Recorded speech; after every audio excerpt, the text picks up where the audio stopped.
Unity and Rebuilding.com.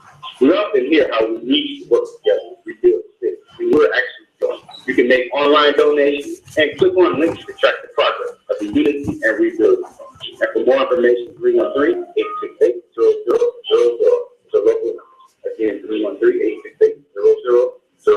Support the Unity and Rebuilding Fund. And they should do the old way. They should rise up the fourth preservation. And they should repair the wicked city, the desolation of many generations. This is the book of Isaiah, chapter 61, verse 4. The Son of Man requested your support. Someone out of that to say we will use all of their law for some corporation. Now, what's the union do in our community, in the cities which we live? We're going to rebuild our business, our home, our street. As you can see, we've already started the rebuilding process, and we're at the year ago. Now, what's the union do in our community, in the cities which we live? Right here, it's $5 per month. That's right, $5 per month per person in each household. They can check their money out to Unity and Rebuilding Fund. That's Unity and Rebuilding Fund. Then we'll take them to Michigan First Credit, 19200 Wyoming. That's 19200 Wyoming, Detroit, Michigan, 48221. That's 48221. For additional locations, visit www.michiganfirst.com. That's www.michiganfirst.com. The account number is 15 14 13 14. That's 15 14 13 14. Why are you doing it? The routing number is 272 078 365. That's 272 078 365. If you prefer us to make it about free, if you check your money, you'll write out about Unity and Rebuilding Fund. You're about 21385. Trade Michigan, 48221. Remember those Unity and Rebuilding Fund. You're about 21385. Trade Michigan, 48221. Today's Unity and Rebuilding Fund brochures call 313-868-0000. That's 313-868-0000. If you have any further questions about Unity and Rebuilding Fund, please call us at 601-783-9724. 601-783-1332. That's 601-783-9724. 601-786-1332. Consider your brother say, Father of God, that has the Son of Man.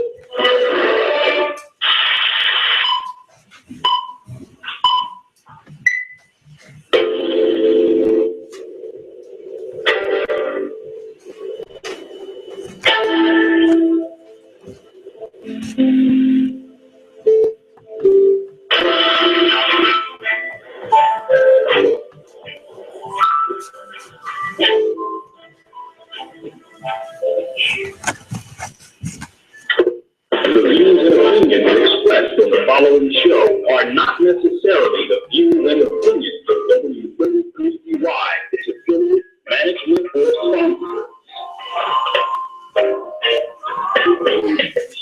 Brothers and sisters, are you tired of reading the Holy Scriptures and not really understanding what is read? And if are you reasonably sure this kind of every testimony that makes you feel no, someone may have different views than your own, then let's talk to one another. Let's reason with one another on a scriptural discussion, the Son of Man.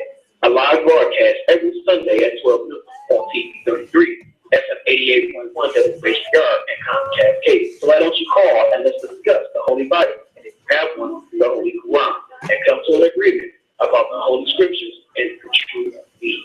So tune in to a scriptural discussion with the Son of Man every Sunday at 12 noon, right here on TV 33, FM 88.1 WHPR and Comcast Cable. You can call in live on the air at area code 313-868-4336, 868-0342, and 868-0351. Of course, the area code 3. That's 313-868-4336, 868-0342, and 868-0351. And now let's go live. The scriptural discussion of the Son of Man. Oh, yeah.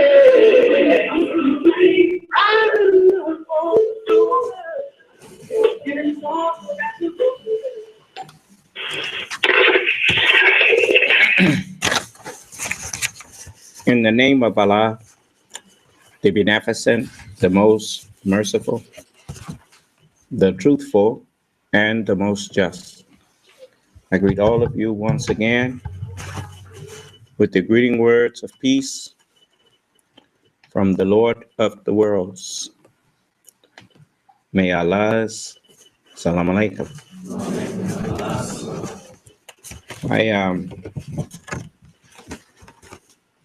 I want those of you who may not know what that greeting means.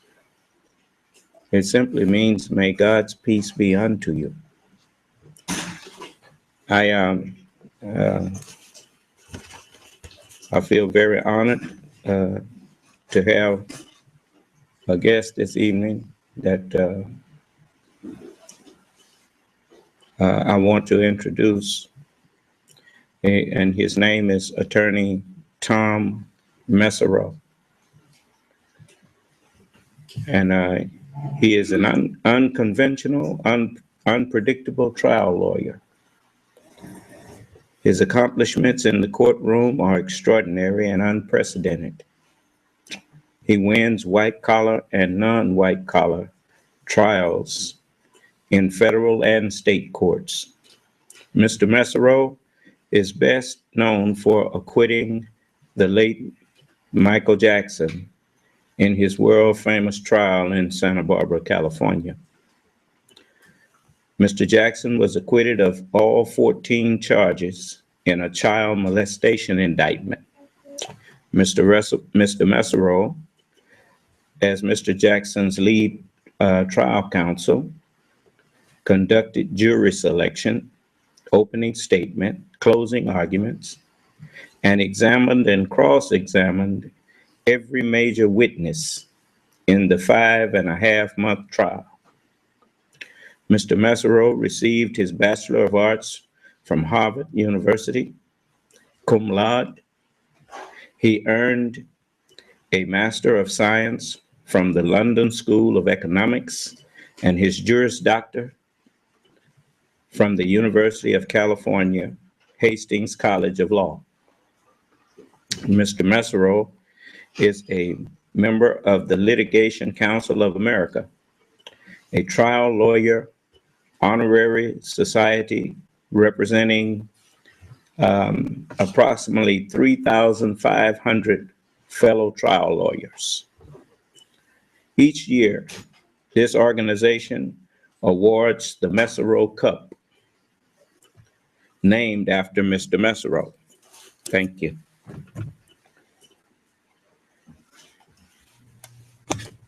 To the top criminal defense lawyer in the nation. That award cup is awarded to the top criminal defense lawyer in the nation. He is also a member of the executive committee of the National Trial Lawyers Association, a national organization composed of the top 100 trial lawyers from each state. He has been named one of America's 100 most influential trial lawyers by the National Trial Lawyers Association. Also, in April of 2011, Loyola Law School, Los Angeles, presented Mr. Mesereau with the prestigious 2011 Fitler Institute Award for Excellence in Criminal Defense. In December 2011, the Los Angeles Times distributed a list of the top lawyers in Southern California. Mr. Mesereau was named Criminal Defense Lawyer of the Year. The National Association of Distinguished Counsel, a national organization of select attorneys, named Tom Mesereau among the nation's top 1% of attorneys. Barbara Walters named Tom Mesereau one of the year's 10 most fascinating people for his trial excellence and commitment to representing the underprivileged. Professor Laurie Levinson, a prominent legal analyst and former federal prosecutor, has called Tom Mesereau the best cross-examiner she has ever seen. Beth Carus and Jamie Floyd, highly regarded attorneys and long-time legal analysts for Court TV, both say that Tom Mesereau is the best trial lawyer they have ever seen. Ricky Kallman, award-winning criminal defense attorney and also a noted Court TV legal analyst, once called Mr. Mesereau, if not the best, one of the best cross-examiners I've ever seen. He deserves all the praise he gets. Judge Lloyd M. Nash of the Los Angeles County Superior Court called Mr. Mesereau one of the finest lawyers I've ever seen. After watching Mr. Mesereau cross-examine prosecution witnesses in the Robert Blake murder case, as many of you recall.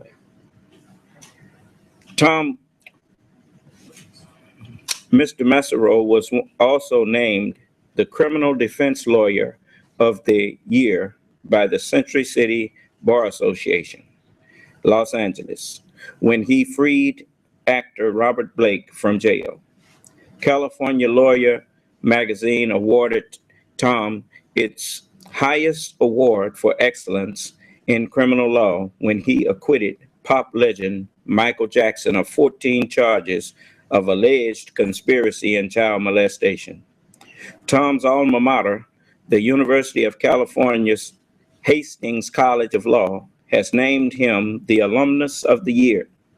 He has received the Jerry Geisler Memorial Award from the Criminal Courts Bar Association of Los Angeles in recognition of his outstanding skill, perseverance, and achievement in representing his clients in trial. Tom Mesereau appears on the cover and is featured in the premier 2015 edition of Attorney at Law magazine. And I want to welcome Attorney Mesereau to our forum this evening, for our class. And I want to say to Mr. Mesereau, you can press *6 on your phone and unmute your phone and correct whatever we misread or whatever that you feel needs to be added to your introduction. And again, we welcome you and we appreciate your presence with us. Well, thank you so much for having me, and thank you for that very kind, very generous introduction. It's an honor to be on the show, and I look forward to the dialogue. Thank you very much. Well, it's not going to be as much a dialogue as it is you teaching us and sharing with us. I'm not going to stand here and pretend that I know a lot about law, but the first thing I want to do as a Black man is to thank you for how you represented Michael Jackson at a time when he was being lynched in the media. And not only did you represent him, you did it in a way that actually had to stop the mouths of people who were participating in the lynching. And well, you know, he was a very, very brilliant, very kind, very considerate, decent human being who was perceived as vulnerable because he was just a creative genius beyond the likes of which most of us can even imagine. Never took a dance lesson in his life, and Fred Astaire called him the most gifted dancer he'd ever seen. He was obviously a tremendously creative and brilliant choreographer, singer, musician. He just was an amazing person with a very gentle and kind heart. And he became a target of unscrupulous people who wanted to take advantage of him. He was perceived as wealthy and sensitive and vulnerable, and that combination made him a perennial target. And the way the media had just jumped on him and pronounced him guilty before he even had a chance to defend himself was very, very appalling to me. And I'm seeing the same thing happen with Mr. Cosby. You know, I don't know Mr. Cosby. I've never met him. I don't know his accusers. I've never met them. And I don't know the evidence in the case. But I do know that he's presumed innocent until proven guilty beyond any reasonable doubt. And the media in modern society, with its enormous influence, is really threatening to take away his ability to defend himself, his right to due process of law, his right to confront his accusers in a court of law, his right to testify, his right to investigate, the case, his right to really just walk into court presumed innocent and defend himself. The media is threatening to take it away from him the way they tried to take it away from Michael Jackson. It was a great honor to defend Michael. It was a great honor to speak the truth. And, God was with us as far as I'm concerned. Well, I'm gonna tell you something. I hope, I don't know if they've contacted you yet, but I know they're suing. It's been in the news that some of the women, Beverly Johnson among others, I think 6 others, have already been put on notice of lawsuits against them for defamation of character. And I know you've heard about the district attorney in Pennsylvania, I think it's Philadelphia there, that's filed charges against Dr. Cosby and based on what I do not know, but I hope that they will be, maybe you can get on board with that. And well, I know one of his lawyers, Monique Bresley. She's an outstanding lawyer, just great in the way she handles herself, and she's a staunch believer in Mr. Cosby. I've talked to her about the case, and he's lucky he's got her on board. I've also been told that he has an outstanding lawyer on the East Coast, I believe from New Jersey, defending him. And he deserves justice and he deserves fairness. Again, I don't know what happened or didn't happen. I've taken some criticism for going on CNN and a few stations and basically saying that these accusers need to be thoroughly investigated, and investigated not necessarily in terms of who they are today, but apparently many of them are claiming that improprieties went on 40 years ago. So they've got to be investigated in terms of who they were 40 years ago and why they were with Mr. Cosby to begin with, and what their goals were, and what their reputation for truth and veracity was at that time. And, a lot of this has to be done and done professionally. Fortunately, I think he has the resources to do it. He's part of a very aggressive civil law firm in California. And I'm told that they're really investigating every one of his accusers very thoroughly, as we did with the Michael Jackson case. I mean, California had changed its laws before that trial at the request of the district attorney who prosecuted them. And California's legal system was thought to be among the harshest when it comes to defending charges of child molestation, because the law allowed evidence that other young men were molested to come into court, even though those young men were never the subject of any criminal case. And they tried to bring in witnesses to say that they had seen him molest other young men at various times deemed relevant. And it was just an abomination. I mean, I started our defense case with 3 of the 5 young men they claimed had been molested, and 3 of them said they hadn't been touched. One of them was actor Macaulay Culkin, who they tried to put witnesses on to say had been molested by Michael Jackson. He got on the stand under oath. He said, "He never touched me. We're good friends. I don't know where these allegations even come from." And the same happened with other witnesses I called, but the prosecution just tried to throw so much dirt at the jury, and this was a very conservative jury in a very conservative part of Southern California, Santa Maria, California, which is northern Santa Barbara County. I'll tell you something that might be of interest to you. We did not have one African American on the jury, and that bothered Michael a lot. It bothered his family a lot, and I told them, don't be bothered by it. I said, Michael brings all races together. He doesn't divide them. okay? And if you look at his music, and his songs, it doesn't matter if you're white or black. If you look at his black family, his white children, his Latino child, his statements that he'd like to adopt a child from every continent around the world, you see a person who brings all races together, all ethnic groups together, all religions together. And this is going to resonate in that courtroom, and it's going to resonate with the largely white jury we have. And it most definitely did. Nobody thought he had a chance in that case. I was advised by friends, don't take the case. You can't win it. And for the rest of your life, everywhere you go around the world, you'll be the guy that sent Michael Jackson to prison. And I decided to ignore that advice. This is what I do.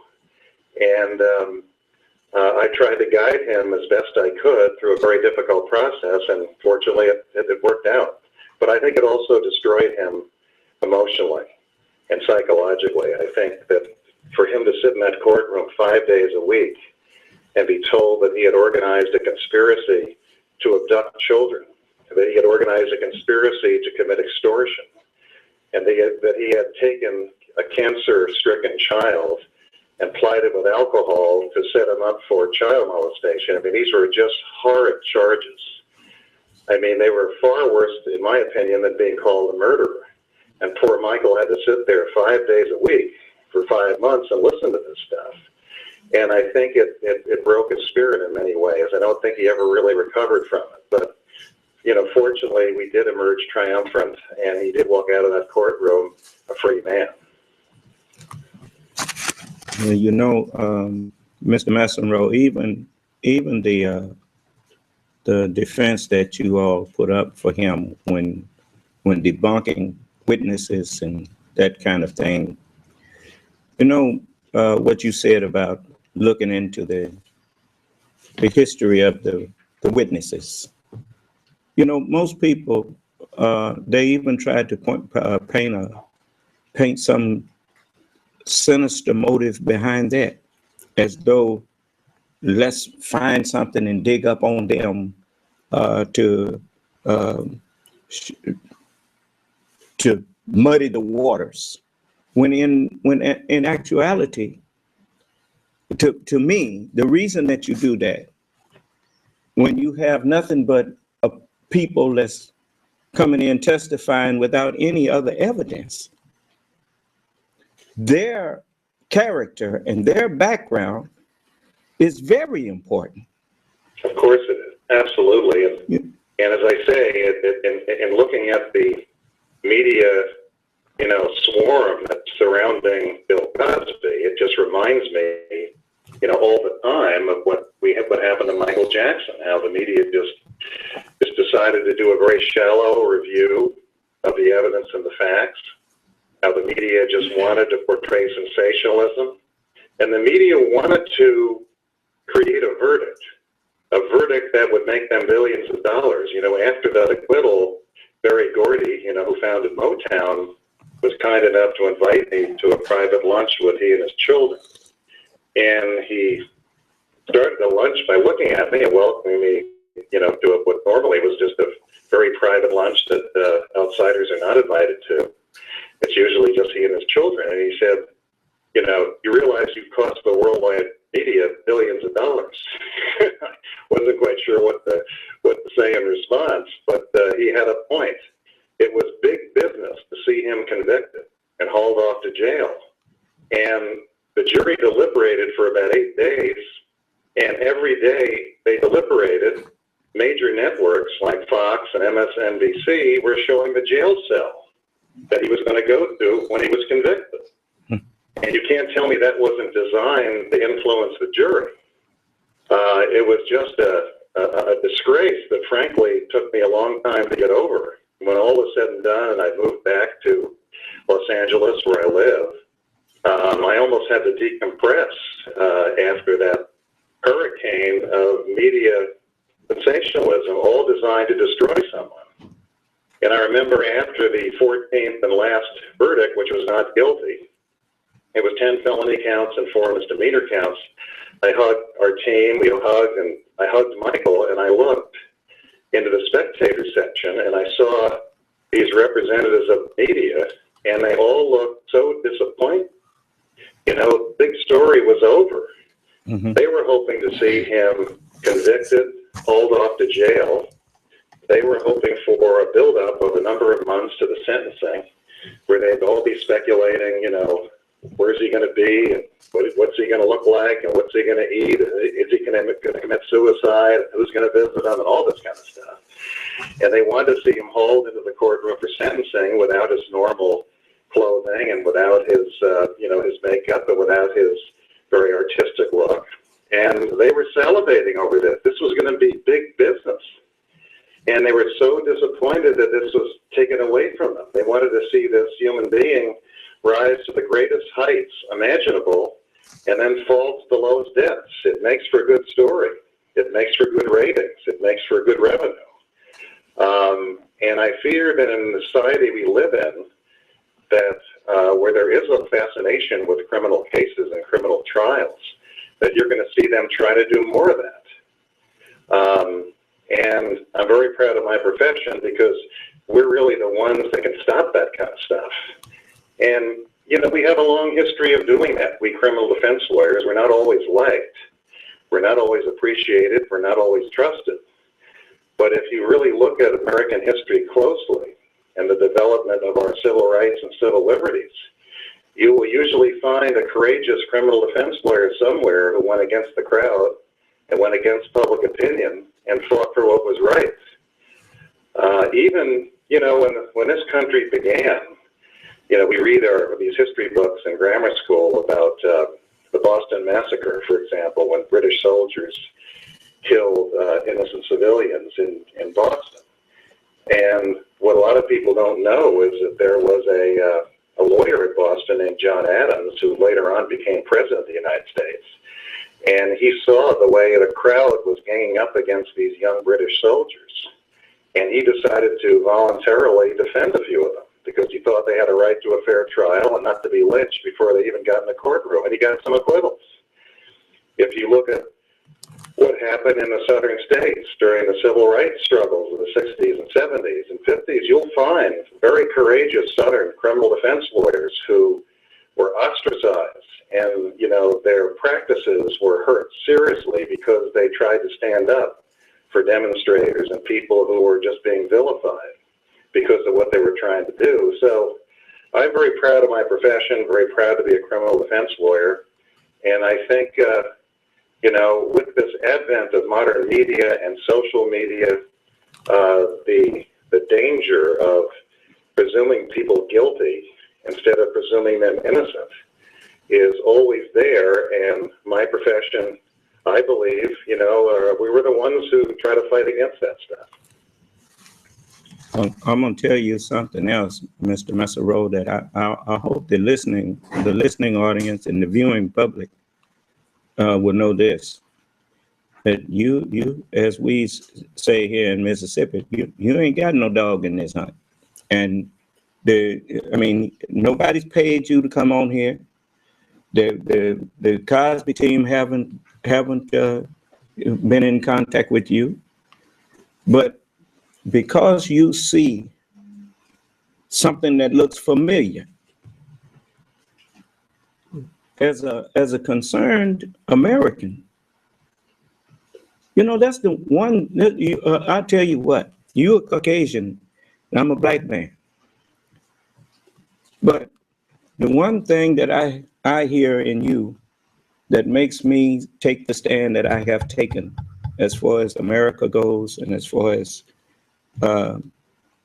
this craziness that's going on in this country and outside of this country to try to destroy this country, that I will stand for this country because of people like yourself, because of people that's in this country that see wrong and not only hate it in their heart, but they speak out against it and they work to change it with their hands. And you know, it is I mean, for an attorney with such a prestigious reputation as yourself, to come out and weigh in on this means a lot. And I Very thank much. you, man. Very I thank you. You know, I did have a capital murder case in Mississippi years ago. It's the only case I've ever done in the state of Mississippi. I've done a lot of capital murder cases in the state of Alabama, but I was contacted, boy, it was almost maybe 17 years ago, by a small civil rights organization in Jackson. And they told me that a young black man was facing the death penalty for a drug-related murder. And a young white lawyer had been appointed by the presiding judge to defend him, and the young white lawyer had never tried a felony case. He specialized in drunk driving and divorces, and he couldn't turn away the case because he lived on court appointments that we fed his family, and he was looking for someone to help him. And when local lawyers heard it was a death penalty case, they just kind of walked away. And I got this call, was asked, you know, would I be willing to talk to him? And I said yes. And I'd never been to the state of Mississippi. And I talked to him on the phone, and I agreed to fly down. I flew into Jackson, met the lawyer and the investigator. We drove through, I guess, the Delta to Parchman, the penitentiary where the young man was incarcerated. And it turned out he'd been in 5 mental institutions. It appeared that he had been used by a local gang to drive 4 hours away and, you know, lead, for lack of a better word, a sort of an intrusion into a house where there was a drug dealer who got killed. And the young man had confessed to the FBI, he confessed to the local police, and the prosecutors seemed to think it was a sure case of the death penalty. And I did meet him, and I spent an afternoon with him. Again, it was my first trip to Mississippi, and I agreed to defend him. He asked me if I would, and of course he had no money. And I got some friends from Alabama that I had been helping out in capital murder cases to join with the team. And we eventually made a deal on the eve of trial where he would get the mental health help he needed and a possibility of being released. And I've always felt very good about that case because, you know, I think everybody was treating this young man as a throwaway. And it was a real honor to get specially admitted to handle this case in the state of Mississippi. Well, I'll tell you, you know, if, you know, it's people like yourself that, excuse me, I had muted my phone and forgot I'm sorry. I forgot it was muted. It's people like yourself, it's attorneys like yourself that redeems lesser attorneys. Well, You know, thank you. I mean, as I said before, the legal profession, particularly criminal defense work, is not always understood. You know, we make the system work, and to have the best criminal justice system, which I think we have, although it's hopelessly flawed as well. We've had close to 300 people released from, you know, death sentences and long prison sentences with DNA technology. And you can imagine how many innocent people have been incarcerated where there was no DNA to test. It was strictly eyewitness testimony that usually very unreliable. But I'm often asked, you know, could you defend someone you thought was guilty? And I always say the answer is yes, because for this system to be the best system, everyone, the prosecutor, the judge, the defense lawyer, the jurors, the witnesses, they all have to do their job. And if you allow prosecutors and police to start deciding in advance, you know, who should be convicted and who shouldn't, they're going to abuse their power unless they're checked and unless they're caught, unless they're embarrassed. And we provide a vital system every time we make this system work at a high level. As I say, it'll never be a perfect system because at best, a trial is an artificial recreation of what happened, you know, somewhere else. You can't fully recreate it, but you recreate it on the basis of laws and procedures that you hope will ensure a maximum amount of fairness.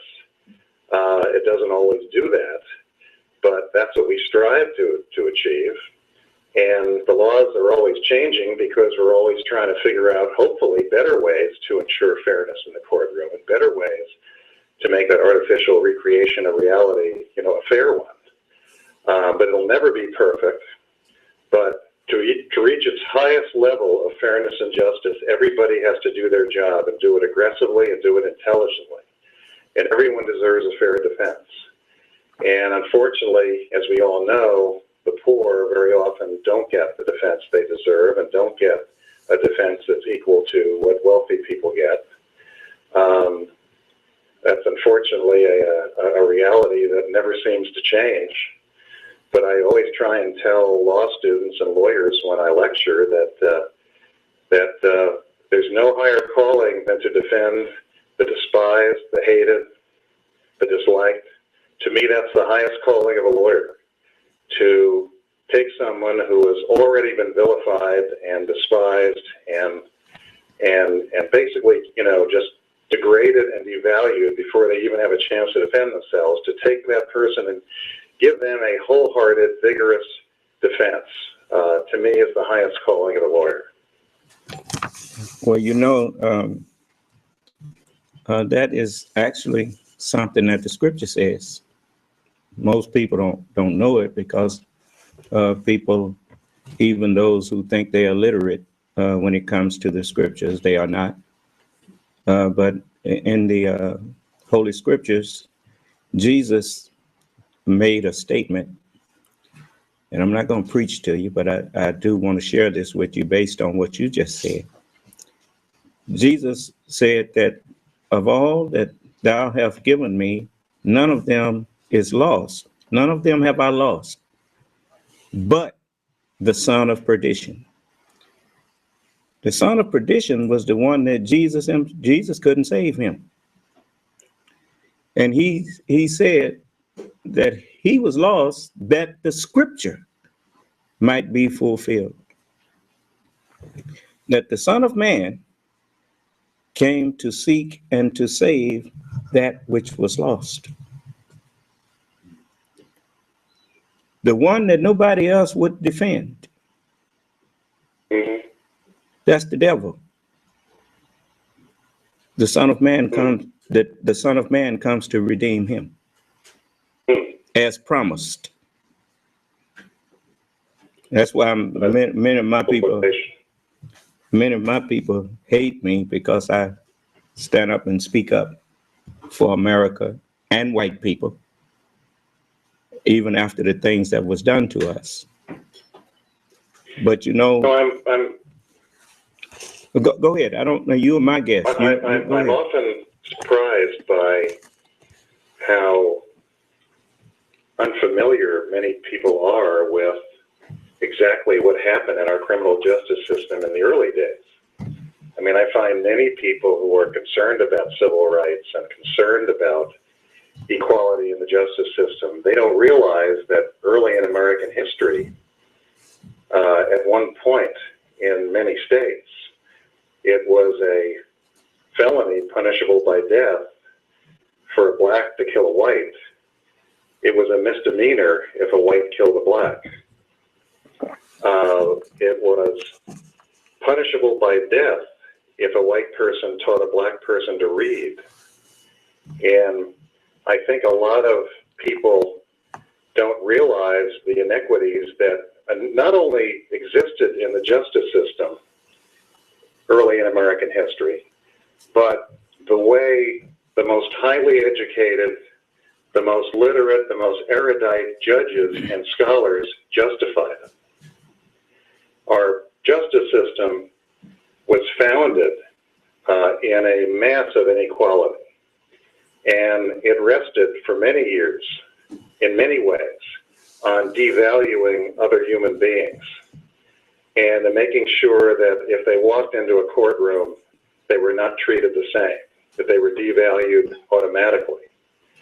And there were so many inequities in the system, so many injustices in the way people were treated, that eventually, we had to evolve into more of a common sense way of conducting trials. But I repeat, these horrid laws, which valued people based on their color were justified by the most brilliant judges in the land. Judges on the Supreme Courts of various states, judges on the United States Supreme Court, wrote page after page after page of very literate prose, very intense analysis to justify this stuff. So I decided pretty early in my career, never underestimate how foolish and cruel intelligent people can be. And we always have to watch out for that, because I truly believe that the most heinous form of racism is the one that people don't realize lies within their hearts. You know, if someone says to me, I have no bias, or I've, not a racist, I hesitate. If someone says to me, I was raised with racism, I was raised to be biased against these people or those people, that person to me is a more truthful person and probably someone who, has a better chance at treating others fairly than the one who professes to have no bias and no racism in their soul. Because I think it's almost endemic to human beings to want to look down on somebody. It happens within ethnic groups, it happens between ethnic groups, it happens within religious groups, it happens between religious groups, happens within countries, happens between countries. Human beings have a tendency to want to look down on somebody. And I think one of the great victories that humanity can achieve is when we realize that and we fight against it in every way possible. Well, I'm in total agreement with that. And I will add to it. The reason that most people who look down on people want to look down on people and justify it with some false so-called premise that they have is because they want to be able to sleep and rest. And when one's conscience is bothering him for something that he did, he either will correct himself or some kind of way he has to convince himself that what he did was not wrong. Mm-hmm. You see? And this is, go ahead. No, I was about to say, when bigotry on the unconscious level or the subconscious level is to me the most heinous, because people really don't believe it exists inside them. They think they've overcome it. They think they've intellectualized their way away from it. And it can be a very, very deep, unconscious, subconscious evil. And people just brush it off and think, I treat everybody equally. I treat everybody with equal dignity and value. And it's just not true. Well, living proof that, this country, regardless of how it started off, this country has been going the way that we read, from left to right, from wrong into right, because it's not against the law now to teach a black man how to read. And if so, in those early days, a black person could not be a witness in a court of law against a white right. person. A white person could be a witness against a black person. And again, it's astonishing how these well-educated people justified all this with long written opinions published in legal, books that were highly regarded. It's astonishing what people will rationalize as proper and as correct, if that's what they want to do. If you go to the, I think as we come to modern society, we're still seeing, of course, with the police shootings we're seeing through cell phone cameras and through social media. You really start to wonder if these phones didn't exist and if people weren't, responsible enough and courageous enough and mature enough to film these things and photograph these things. How much went on before, when everybody was professing, progress and we're so much more civilized than 40 years ago or 100 years ago? I just can't imagine what was going on when we didn't have these ways to catch people. All of this is part of what's prophesied, even what you said about the wise judges and the people who were considered as scholars. It says in Romans, the first chapter, professing themselves to be wise, they became fools. Mm-hmm. And that is for the fool have said in his heart that there is no God. Mm-hmm. When we get in positions of power and become like an Adolf Hitler or like a Mussolini or like any tyrant, what makes a man a tyrant is that he thinks he does not have to answer for what he does. Mm-hmm. Whenever a man forgets that he has to answer, if he's in authority over anything, that thing that he's in authority over will soon lose him as an authority because he's headed for a fall. Mm-hmm. You know, it's just like the wealthy are resented by the poor, generally speaking. That's one of the reasons. See, that's something that psychologists and people who study the mind, they know that.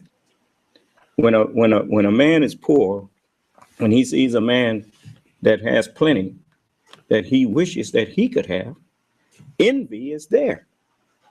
And where there's envy, there's jealousy. And where there's jealousy, if it cannot be satisfied, then it turns to dislike and hatred.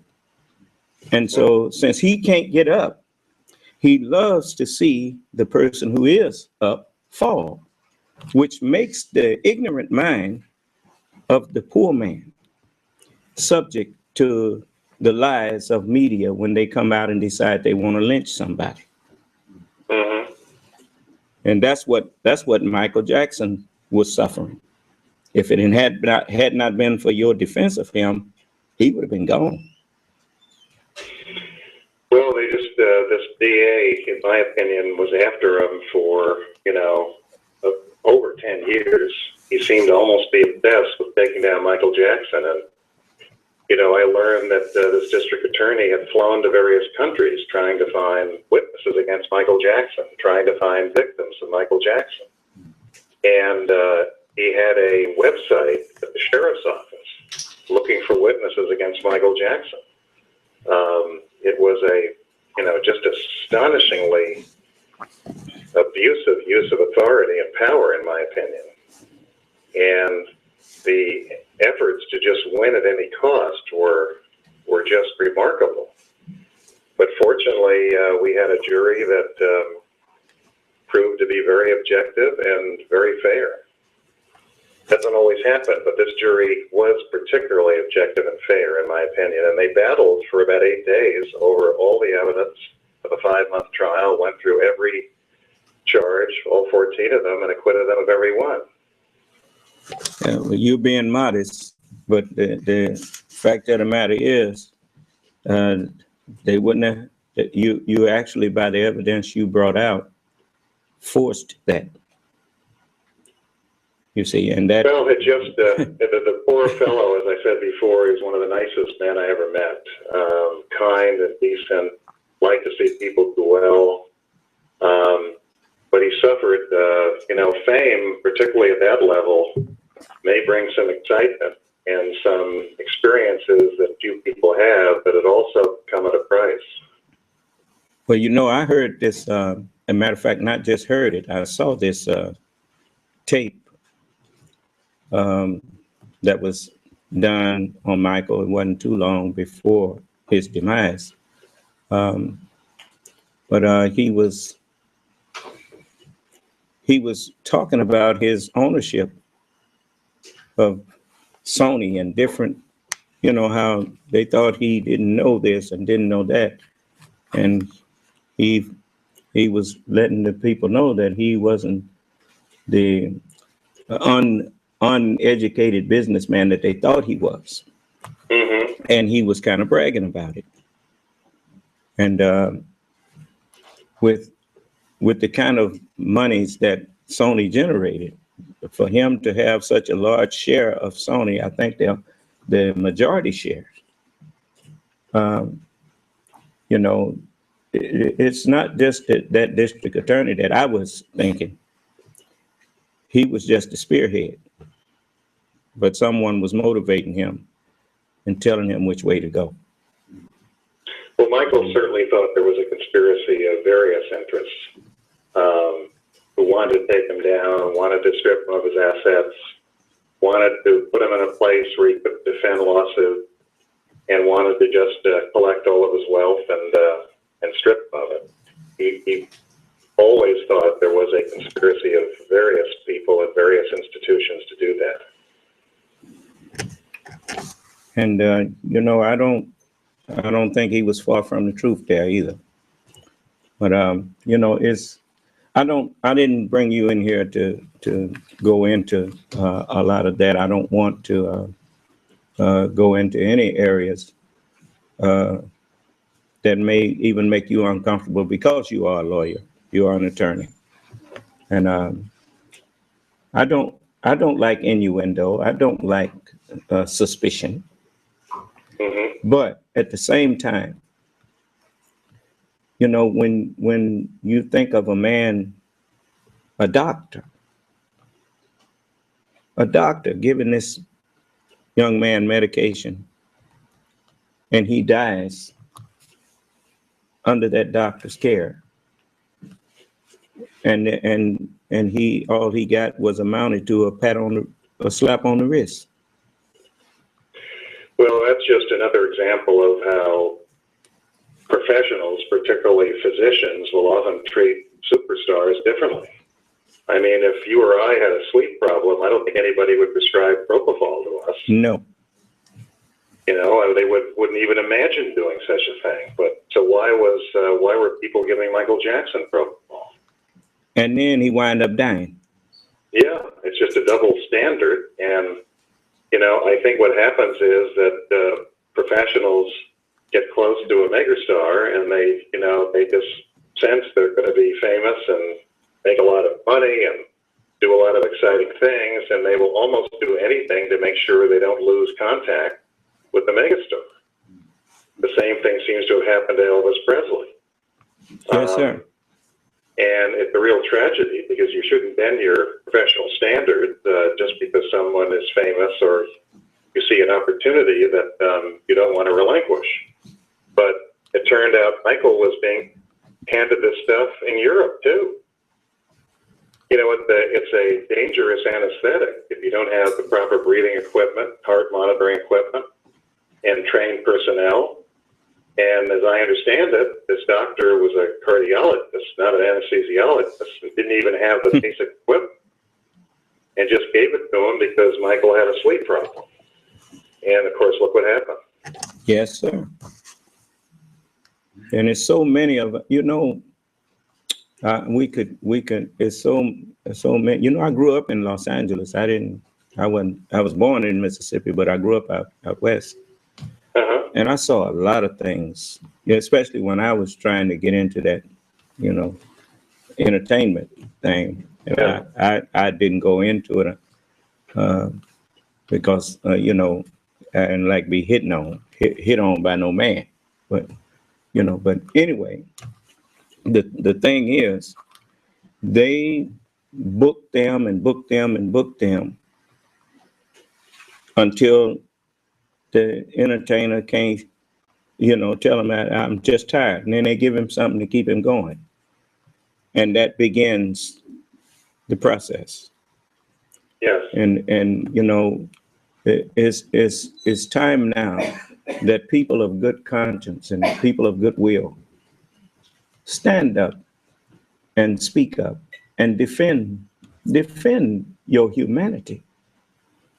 America is the greatest nation on this planet. It's not perfect. It's not. It don't have America got problems, but every disease, the worst disease, the bubonic plague, any disease that exists, you know where the cure for it starts? I don't think so. right in the middle of the disease. Mm-hmm. Your body begins fighting it and producing antigens to fight that thing. Mm. So without the disease, you don't have a cure. This is what people never understood about it's just like when I have to go back to where you said about defending a guilty man. And you said he have a right, he has a right to a defense. And you are right. Because the flesh, we always want to, just like the death penalty. The death penalty don't punish the guilty man. The death penalty punishes the slave. The guilty one is the mind that instructed him to do that. Mm-hmm. Well, also keep in mind that there are different types of guilt. Somebody might be guilty of a simple assault, and an unscrupulous prosecutor will charge the person with attempted murder. And they'll do that to scare the person into a guilty plea. Yes. Into a deal. Now, the person may be guilty, but guilty of a lesser offense. But to me, it's an abuse of power to take someone who may be guilty of a misdemeanor offense and try to scare the daylights out of them by charging them with a serious felony. So when we defend, we don't all just defend innocent people. People are innocent of everything. We defend people who are being abused, even if they did something improper. Yes, sir. So, being an advocate for justice, I see things on, just like you see the law as written by men. And that is the way you have to look at it, because that is your profession. Mm-hmm. And I look at law as written by God. And that's why I just take what you do to a level that people never took it to before. We are never going to have perfect laws written by men, as long as men are imperfect. Mm-hmm. Perfect means complete. Man is not complete until he is both natural and divine. Until we have a balance of the natural mind and the divine mind, we are incomplete beings. Because the state of his being is determined by the state of his mind. All the body is made for is to manifest the condition of the mind. And until we heal the mind, the body is going to remain a reflection of a sick mind. Mm-hmm. And so I just, just like a baby, what is the law for? The law is like a baby walker. What your character, what our minds cannot make us do, like treat your neighbor right, don't take his property, don't break in his house and stuff. The law and law enforcers are the walker to keep you from falling into breaking into somebody's house, from stealing, from bearing false witness, perjury, all of these things. If you look at the laws of America and look at the Word of God, I think you will find that the founding fathers did not just snatch those laws out of thin air. Mm-hmm. They come right out of the Word of God. Mm-hmm. Thou shalt not steal. Grand theft. Thou shalt not bear false witness, perjury. That's why when you go to court, they make you put your hand, they make you hold up your right hand. They used to make you put your hand on the Bible and hold up your hand and say, do you swear or affirm that you will tell the truth, the whole truth, and nothing but the truth? And if you, once you say I do, or I affirm, then if you get caught in one lie, they can charge you with perjury up there. Yeah, it's got to be a lie about something that's deemed material. But yes. Yes. Yeah. So, you know, I'm just, you know, it's always a joy to be able to not just hear a person. It's just like when you speaking to me, I'm not just waiting on my turn to speak. I'm listening to what you're saying. Because you know things that I don't know about law, about that field. Mm-hmm. You know what? Every child in America should be taught the Constitution. From the time they are in school to the time that they get out of school, the Constitution should be a course that's taken every semester. Mm-hmm. Because that's the only way that the Constitution is really yours. The Constitution was not written by lawyers. The Constitution were written by common men who had common sense. Yes. But you have to study how it's been interpreted and misinterpreted. And our laws are constantly evolving as society changes and as hopefully we become better at finding an equal playing field in our justice system. It goes through ups and downs because politics gets in the way. And yes, sir. Political ambition can really pervert one's value system. And the law can be misused because it's misinterpreted. Yes, sir. Or misapplied. Yes, sir. It's a never-ending process of evolution and change when it comes to the legal system. You know, you know, that brings up the Second Amendment. Mm-hmm. You know, the right of the Second Amendment says the right of the people to keep and bear arms shall not be infringed. It didn't say the right of the persons. Mm-hmm. You see, the people in every community, if every community of people, wherever we are in America, there should be an armory. And the people should control that armory. And that way, when you get ready to get your gun, you need to go to the armory like they do in the military. Mm-hmm. Go to the armory, check your gun out. Then everybody know you out there with your gun. But this thing about they done changed it from the right of the people to the right of the person. And you know, that's something that I think need to be argued.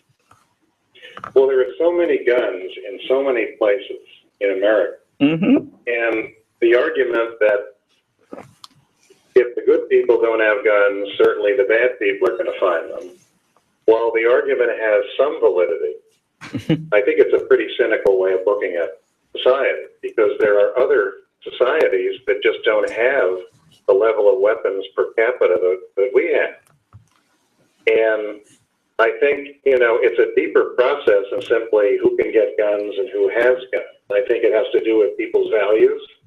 I think it has to do with people's views about whether life is sacred and whether people should be treated with dignity, who are different from you, who you don't know. And unless you start to really change children's value systems and people's value systems about violence and about the sanctity of life, you're never going to solve the gun problem. I know that sounds like a pretty vague concept that I've just articulated, but I believe it very firmly. No, you're right. You're right about that. I understood it, and it wasn't vague to me. But a minute. Yes, sir. San Antonio. Beg your pardon? San Antonio, can I hear your speaker? Well, I mean, he's coming through clear to us. I'm just letting you know we can't hear you, Mr. San Antonio. Okay.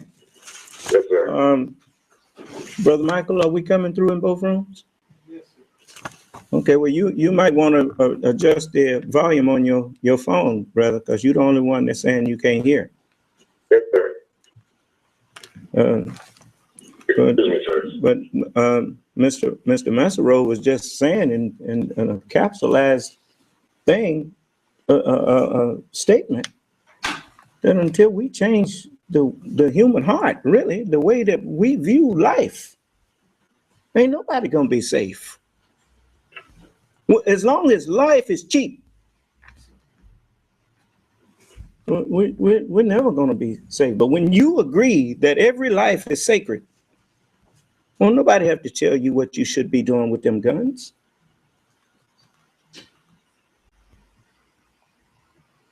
Excuse me. So, Hello? yes, Mr. Mesereau? Mr. Mesereau, are you still there? Attorney Mesereau? Yeah. Okay. Did you want to field some questions from any of the people? Do you have time? Yes, I do. Go ahead. I'd love to. Okay. Okay. Any of you that want to ask Mr. Mesereau some questions that he didn't cover, unmute your phone and ask. I have one question for Mr. Mesereau. Sure. Go ahead. Mr. Mesereau, San Antonio, Donald Joseph. Hi, nice to talk to you. How you feel comfortable defending Michael Jackson with an all-white jury? I mean, why you didn't fall for black jury? Because there were very few blacks in that community. It was projected that we would be lucky if we could even get one black on the jury. And when the first panel appeared in the jury box, there was a black female, and they removed that black female. And then, to my surprise, another black female appeared on the jury panel, and the prosecutors promptly removed her. And I complained both times that this was an unconstitutional use of race in jury selection, and the judge overruled my objections. I'll tell you something else that happened. There was a young black man coming up through the ranks of the jury selection process, and it looked to me like if I used all of my challenges, he might make it to the jury.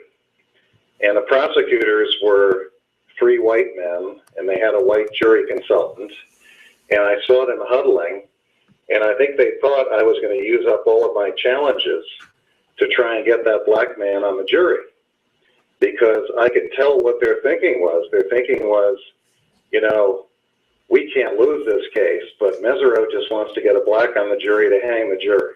That was their thinking. And I got a jury that I thought would be fair, that I thought would be very open-minded with Michael Jackson. It was mostly women. And I decided to accept the panel that I thought was going to be the best panel and not risk their taking more of the people I liked off the jury just so I could get a black man on the jury. And Michael was concerned, his family were concerned, and I told them, don't worry. I think this is a very fair, open-minded jury. You know, I saw a bunch of older white men at the back of the room who I think the prosecutors were trying to get on the jury, people they thought would not relate to Michael Jackson's music or his family, etc. You know, these are the kinds of things that go on in jury selection. But I had to, you know, when I got on the case, the Nation of Islam was very prominent, and they were with Michael every time he went back and forth to court. And I immediately said, I don't want this, because, you know, I also said I didn't want black activists up in that community because I knew the jury was going to be mostly white. And, you know, I wanted to position Michael as having chosen this community to live in, as having always been a decent neighbor, a decent employer at Neverland. He employed about 100 people. I didn't want to make a racial issue out of it. I felt that was a better way to protect them. And quite honestly, the Nation of Islam understood and agreed with me. Some black political leaders didn't want to ignore Santa Maria, California, and I said, do it, because I know white people. They get very squeamish when it comes to race. You know, I wrote an article years ago, and I talked about some of the general differences between white people growing up and black people growing up. And I mentioned that black people are extra sensitive to race. White people fundamentally want to avoid the subject because the subject doesn't take them to a very good place very often. You know, the more they explore it, the more they explore what their race did to other races. And my feeling was that we were guaranteed to get a mostly white jury.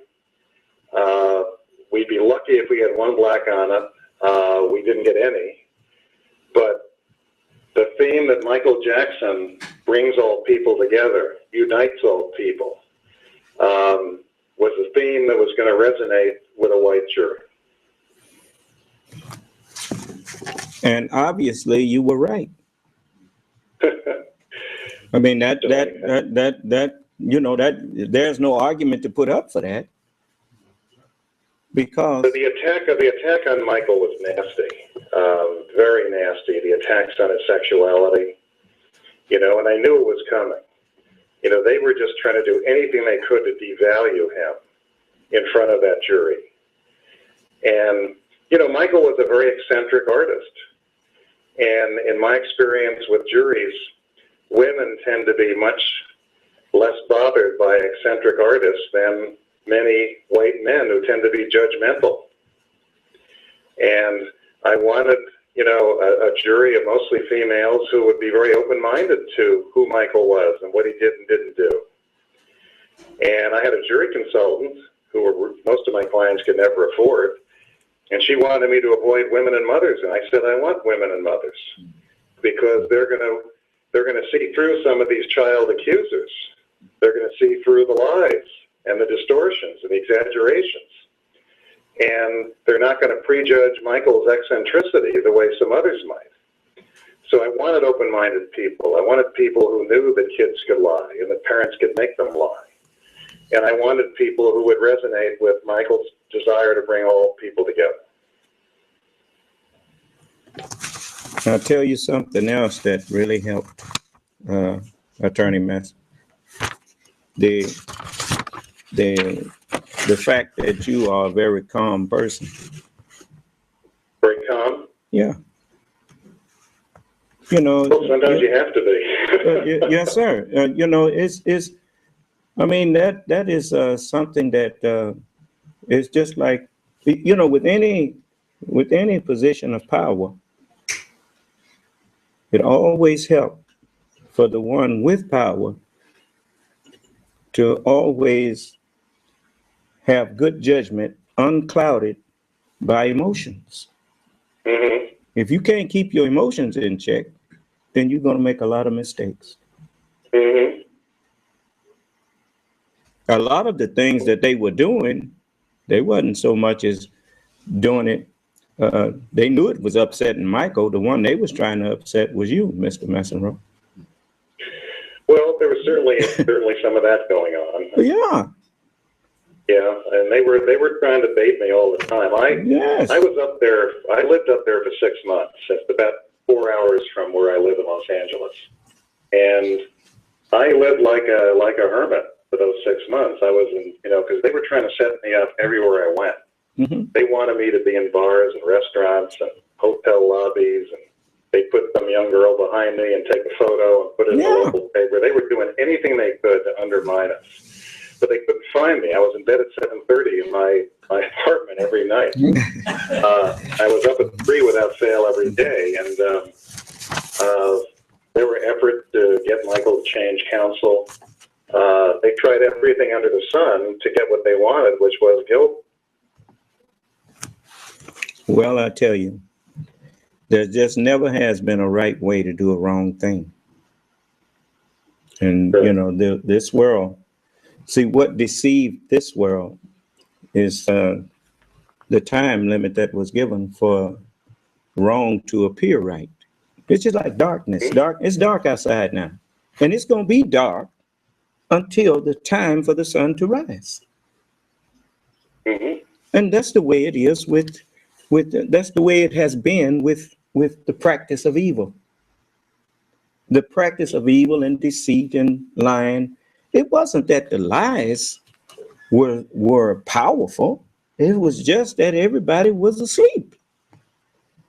Mm-hmm.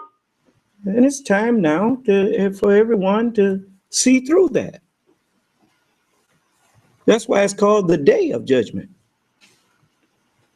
And so, there was a time when you and I wouldn't even been who am I to you? Nobody.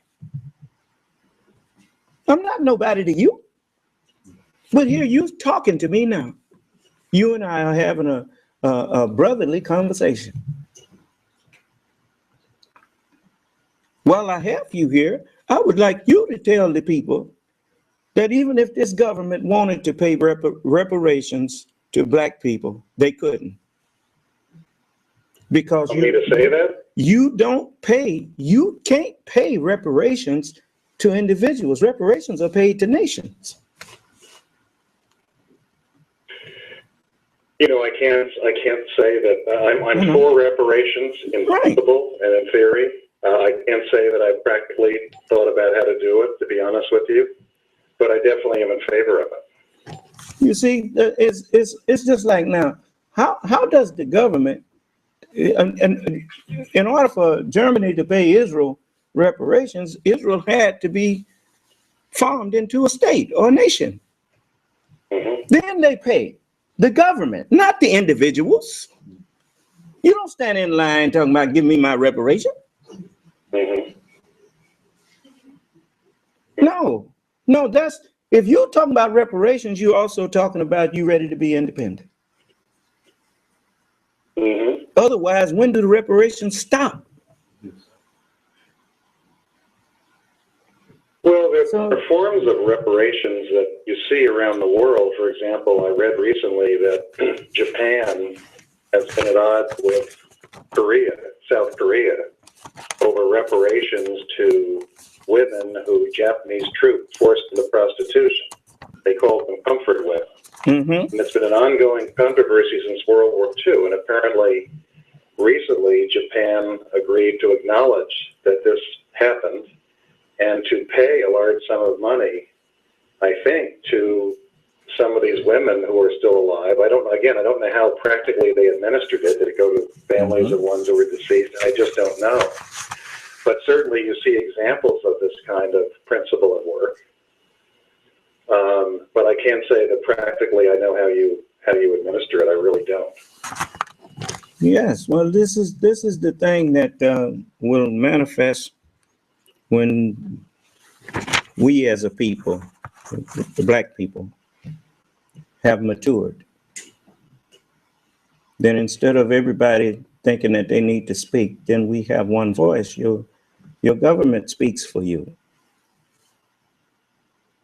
That is the way governments deal with each other. Governments deal with governments. Just like attorneys deal with attorneys in court. Mm-hmm. If I'm not an attorney, I'm at a disadvantage when I walk into court because I don't even know your language. Mm-hmm. And so, well, to be honest with you, if you're going to be a good trial lawyer, you have to discard a lot of that very esoteric language, and you have to speak like everyone else does. And yes. So when I was learning how to be a trial lawyer, I was taught, don't ever say anything in a court of law that you wouldn't say in a bar.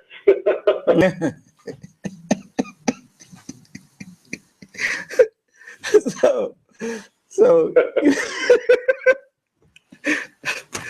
well, I tell you, it's with every field. If you want to be respected, it's okay to speak in layman's terms as long as you understand the other terms too. Sure.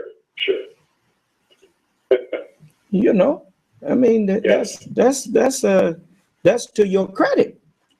Yes. Because when you representing people, you talking to a jury, you need to know the language of the jury. That's correct. And a lot of lawyers don't know that. They think they're impressing people with fancy words. They're turning them off. Right. They're actually creating a distance between themselves and those people on the jury. That's right. Yeah, Pretty soon you start making the people think you're talking down to them. that's right. That's right. and that's sure gonna get you in trouble. Your client is gonna mess your client up. That's right. So I'm Mr. Mesereau. I was thinking about what happened down there in Flint, Michigan, and I was thinking what the governor and the people that's in charge. Well, it's already known that the state they was in monetary trouble, and they owed a lot of funds through revenue sharing to many of those cities, including Flint and Detroit. If if the state had gave them their revenue sharing, they wouldn't have been in bankruptcy. But the state. Does this ever happen in an affluent white neighborhood? That's what I was trying to find out, and I didn't hear of any. I don't think so. And something else, that if the governor was going to take, his emergency manager was going to change the source of Flint's water supply from Detroit to the Flint River, whatever it is they getting it from, then there's no way that you do that without checking the quality to make sure it's equal to what they was already getting. And if you didn't check that, and come to find out the people got poisoned, and this is not no stretch of no imagination, nor is it racism talking. Sure. It sounds to me like premeditated murder or attempted. I think you're going to see serious felony charges brought against somebody for manslaughter or something like that. Could be involuntary manslaughter. It may not be premeditated murder, but it's going to be something serious because it is serious. See, because my question is, why change the water supply? That's my question. Sure. Exactly. Listen, I have to apologize. I do have to run. All right. I've got a report real early tomorrow, and it's been such an honor to be on the show, and I really appreciate your kind words and including me. It was really an honor and a privilege. Well, the honor was ours. You took up almost as much time in here as Dr. Cosby took up with us. So I had an interview with Dr. Cosby a long time ago, back in what was that, 2011, somewhere around there, 2012, and he stayed in here, and it was just a joy talking to him, as like with you. He did most of the talking, like he's the guest, just like you're the guest, and the people wanted to hear you. Well, thank you very much.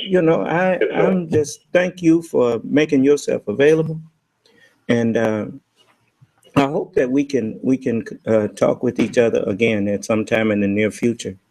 I would love to. I'd be honored to do that, and my best to everyone who's watching, and everyone have a wonderful week. And you wonderful too. Show. And may God bless you and your family. Thank you so much. Good night. Good night. So, I want all of you to understand. As we grow,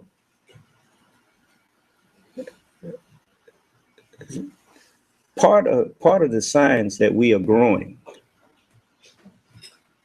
is when we recognize that when we meet a person that we have not met before, that we are meeting a person that we have not met before.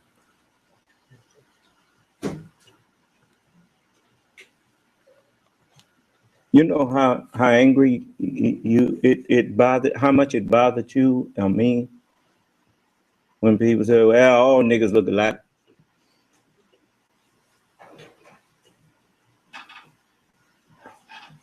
You know, if one of us is a criminal, all of us is criminals. Is that how it is? That's ugly, ain't it? If one of us is low down, all of us is low down. Well, if you thought it was ugly when it was done to you, don't let yourself ever get caught doing that to nobody.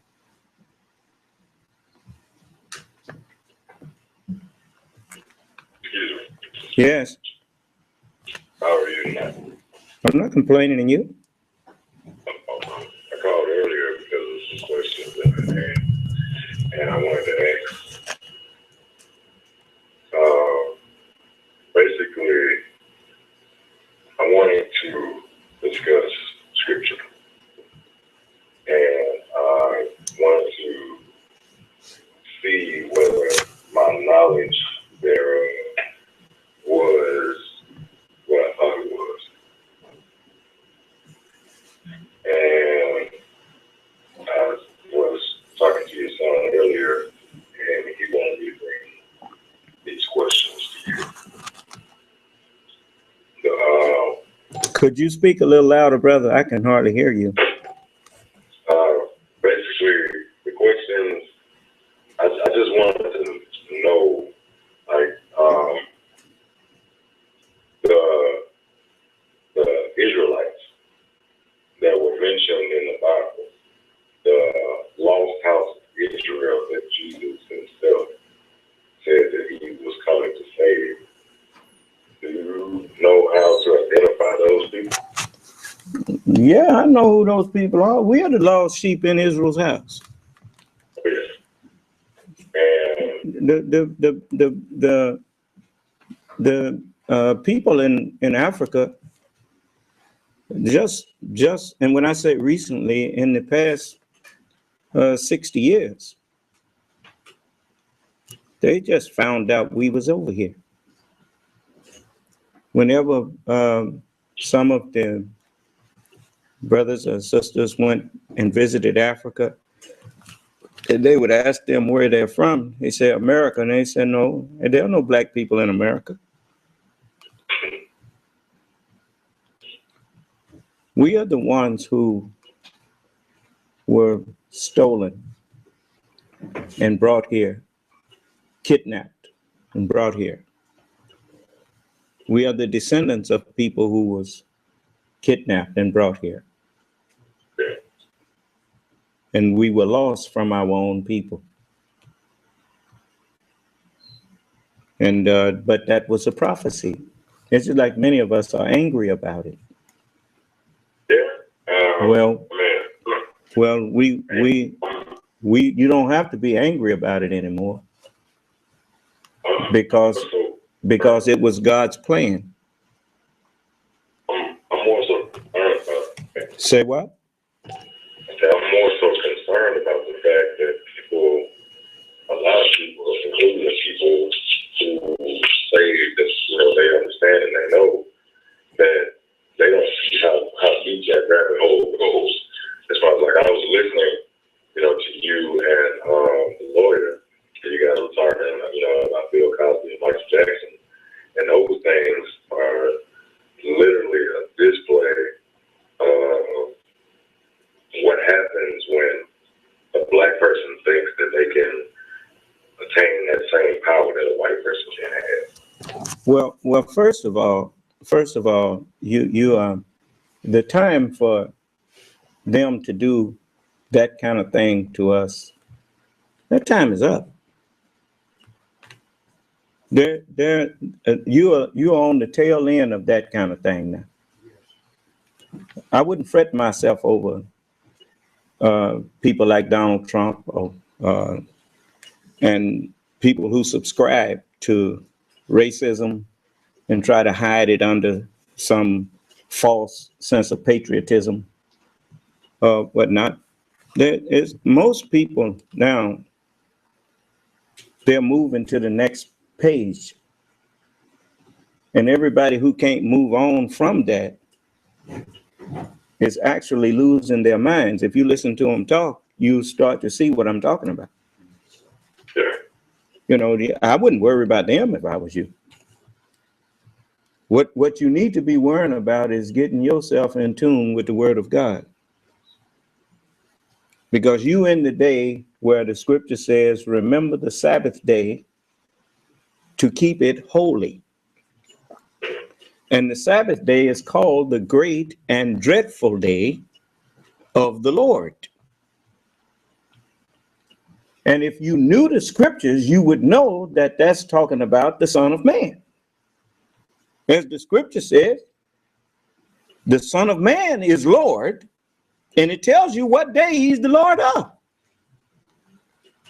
He's the Lord of the Sabbath day. And then it also tells you, now know this, know ye that the Lord, he is God.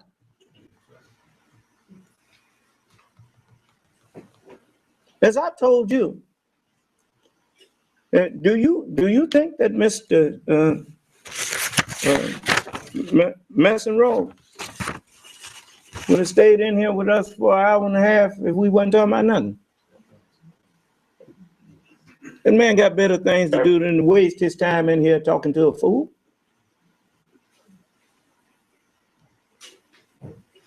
And I bring people like that in here for more than just for the enlightenment that they have. But I also bring them in here to show you how to be a host.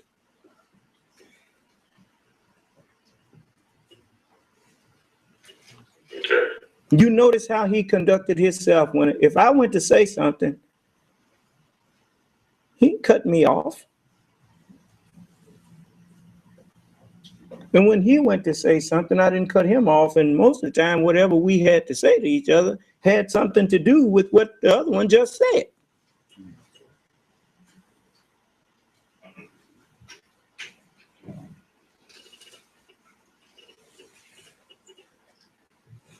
I told you, my people, that I would never give you cause to feel ashamed to call me your leader.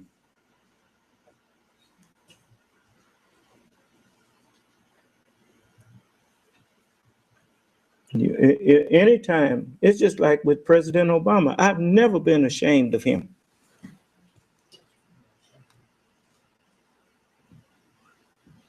When he did something that I didn't understand,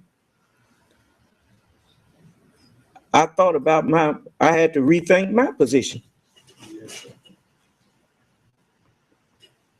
And when I thought about what he did, it's just like when he said that homosexuals could marry each other, that he, and that they didn't have to, don't ask, don't tell, and that kind of thing. And I thought about it, and I thought about what the Constitution that he swore to uphold said. You see, when it comes to men not laying down with men and that kind of thing, and women with women, that's something that is taught in religion. The Constitution will not allow you to force your religious beliefs on other people. The Holy Scriptures says the same thing. The only thing that I fought him for, which he ain't given that job, really, is to warn them that what they're doing is wrong. That's my job.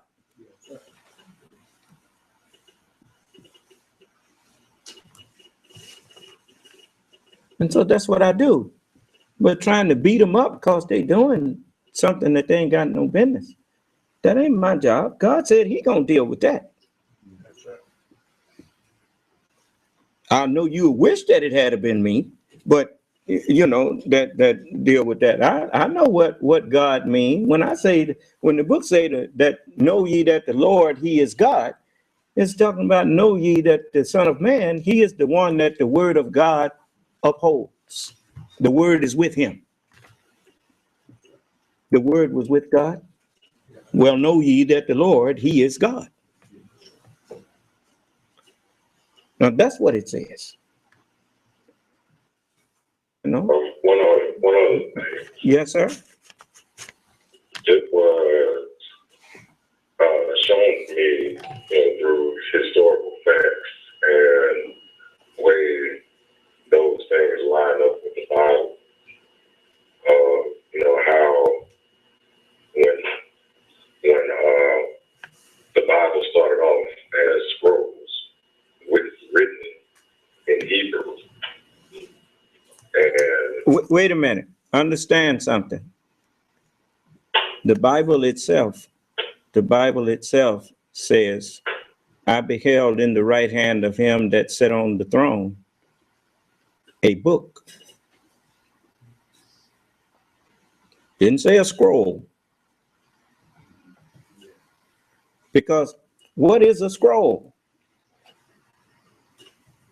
It's nothing but a book. You just call it a scroll, but it's writings. But it was to become what the scripture calls a book. It was always the book. For that's what the word of God says. I beheld in the right hand of him that sat on the throne a book written within, and on the backside sealed with 7 seals.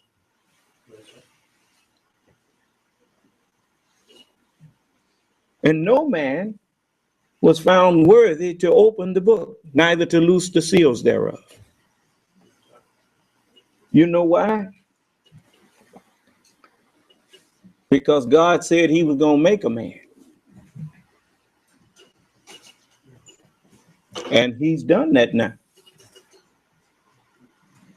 Remember, as you know, as I was telling Mr. Mesereau, the cure for a disease starts in the middle of the disease.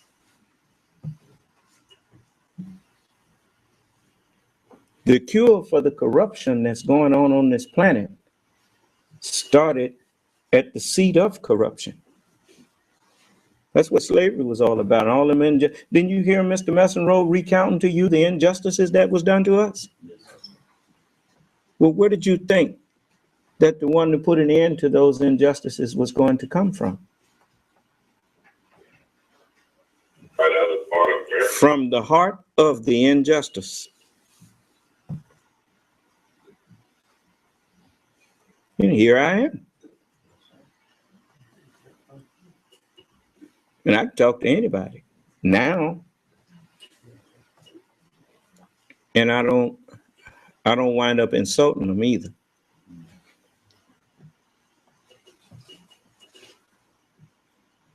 Because even when I shared that with Mr. Mesereau, it gave him something to think about. So, Attorney Mesereau. Yes. Mesereau. Mesereau?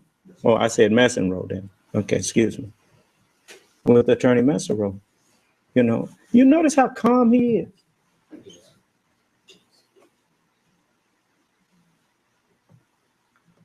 You can't be that calm and have a totally wicked mind. You better wake up. The Honorable Elijah Muhammad said there are white Muslims in America. And lots of them. You know what a Muslim is? It's a person who believes in God.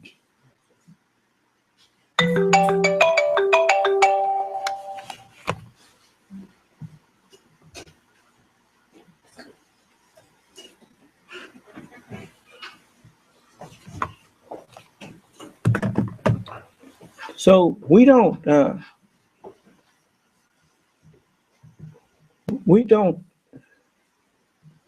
have sheep that's all in the same fold, yeah. But it's written, I have other sheep that are not of this fold, and I must bring them also. that there may be one sheepfold and one shepherd. The house of God have been divided. Baptist, Methodist, Episcopal, Seventh-day Adventist church. That's division. But when I'm finished, the house of God gonna be one. And we never gonna be divided again. Now the one that divided the house of God is being divided. Amen. Yes. You got two questions. What is it? One question. Well, I got two. I got one question, and the other question is not a question. I heard you say that, I know Mr. Mesereau, he was speaking nice and everything, and he do believe in God, and not Allah. He believe in God, so that don't make him no Muslim. But the question I want to ask you. Look here. Ask your question, and if you don't accept what I said, that's you. Yes, sir. The question I want to ask you is on slavery, and we go back for restitution for slavery. It was promised to us as individuals, 4 acres a meal. It wasn't promised to us as a nation. So, of course, we can never get no nation because we don't have a nation. So we can't get individuals because they never give us individual. So can you elaborate on that for me, please? Well, I've already elaborated on that, and the messenger did too. I mean, we know you don't believe. We know that you don't accept what we say. That is not no news to me. But I'm telling you that you will never be able to get reparations from the United States as long as you are sitting up here in the lap of them, just wanting them to give you something. Reparations, do you know what the word reparation actually, the root of it is? It's repair. No. Now, if you cut me off, I'm not gonna keep speaking. I mean, you all through barking at me. I'm not gonna have that no more. The root word of reparation is repair. When you go to the hospital, something is broke on you, say a broken bone. You go to the hospital for reparation, to repair yourself.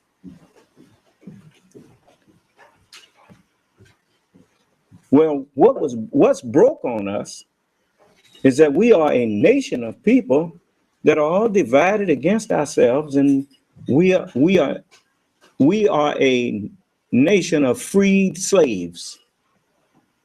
And most of us don't even know that we are still a slave and can never consider ourselves free until we have our own land and are self-governing. There's no such thing as calling yourself free when you still under the authority and control of the one who held you as a slave. Now, until you and I recognize that we need to unite and speak as one, which means we need to get under one head. And then that head speaks for us all. Then we can talk to this government about what we need to repair ourselves of the damage that was done to us. But everybody running around here like a spoiled child, and that shows that your mind is thinking on the level of a child when you think you're supposed to run up to Washington and everybody doing their own thing, talking about give me some reparation. Because all you thinking about is money. Reparations ain't, that money is the least of reparation. In order for us to heal ourselves, we need land, We need to be taught how to farm on a large scale. We need to be taught how to go into the earth and mine natural resources and refine them. We need a whole lot of knowledge to repair ourselves. And so all of y'all running around here, I'm about, you know, is that the messenger told me that it's most of you, I'm not going to be able to help you. Because you don't want no leadership. You'll sit up in here and you'll hear me say things, and then you run out there and call yourself teaching somebody.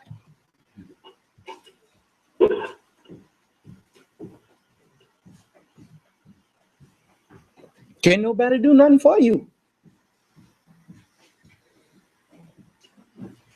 So, you know, I talk to people on many different levels, trying to show you that I know how to do things that none of you know how to do.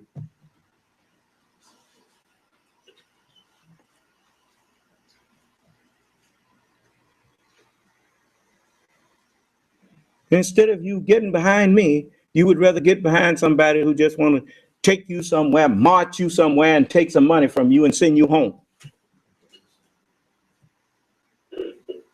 So go ahead. That's what you want? Go ahead. You know, I'll take the little few that's, as is written, fear not, little flock. For it is your Father's good pleasure to give you the kingdom. Yes, sir. And stop coming in here trying to teach me. And stop trying to tell me what to teach you. How many of y'all went to school and told the school what to teach you?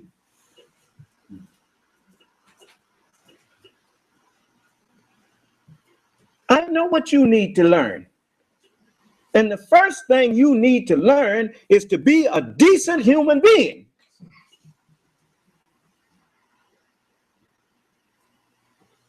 Always looking for the worst in people. And then when you see the worst, then you,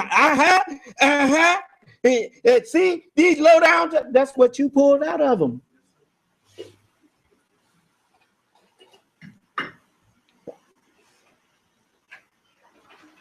I don't go around looking for the worst in people.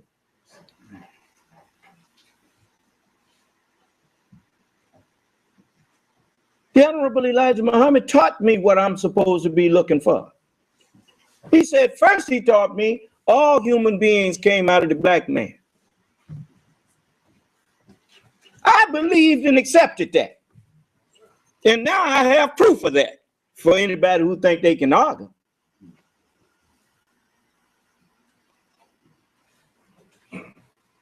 But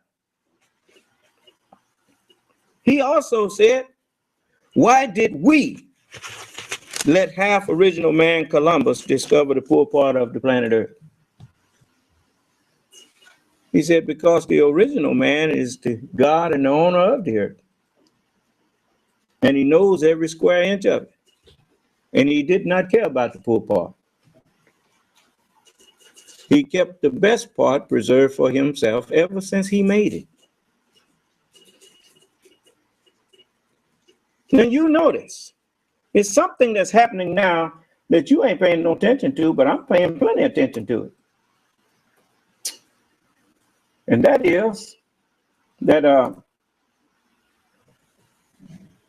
people that have good in their heart are now coming out, speaking up against wrong.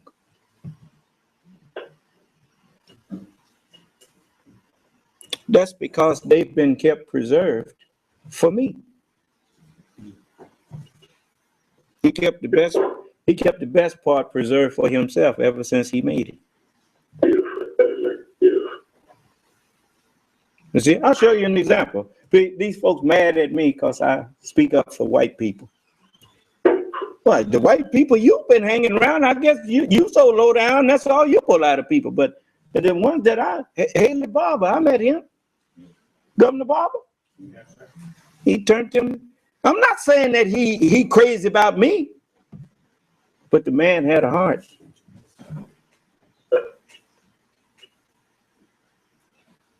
And they got mad as hell with him for letting them black people out of jail. It was over, now what was it, 200 and some prisoners that he released?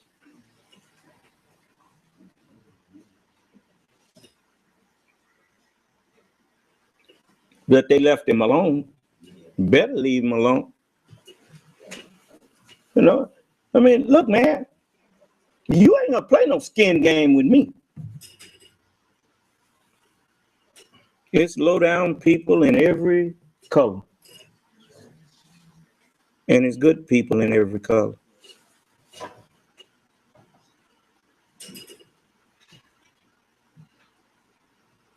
And you know, when I look at human beings, I see a family.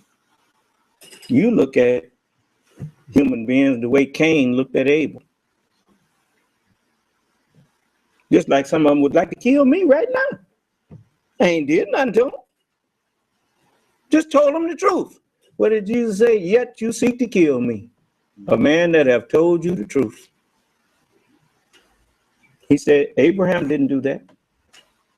They was claiming to be Abraham's children, you know. And he said, Jesus told him, he said, you of your father the devil.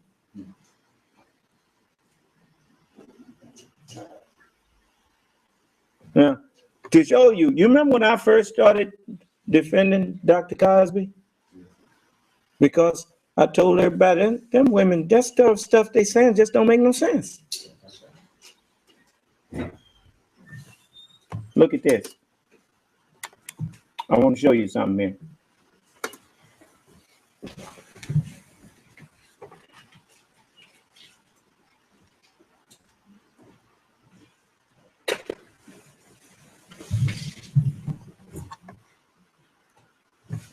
And I'll tell you something else.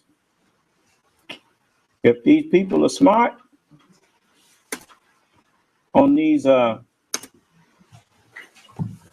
if these people are smart on these,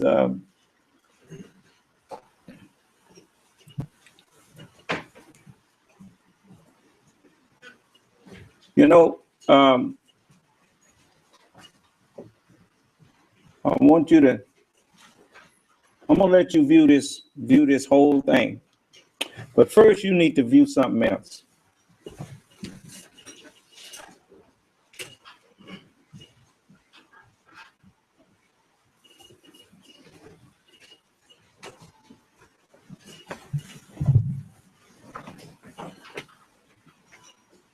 Let's see.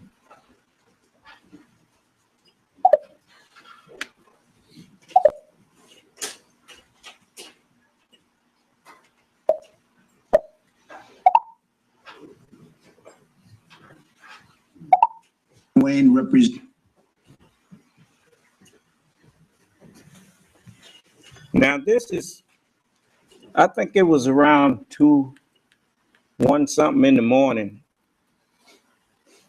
when I was looking at this last night. I want you to look at this. Strength, he represented power. He represented what the people are looking today, because we have exactly the opposite from John Wayne right now in this country. And he represented real strength and an inner strength that you don't see very often. And that's why with this endorsement, it meant so much to me. That was Donald Trump today at the John Wayne Museum in Winterset, Iowa, where Hollywood cowboy movie star John Wayne was born. There is no record of John Wayne being born there, because John Wayne.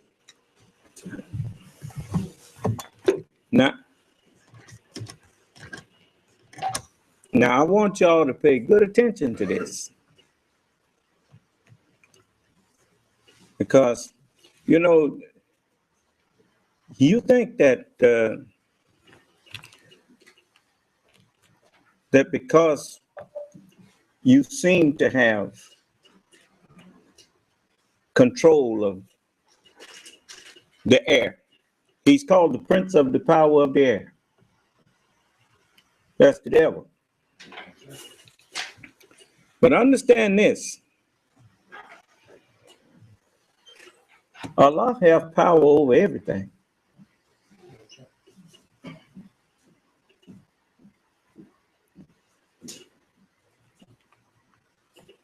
And so when we say things,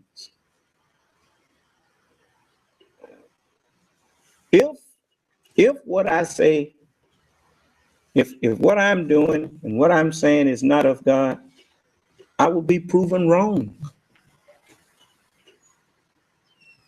But if what I'm saying and doing is of Allah,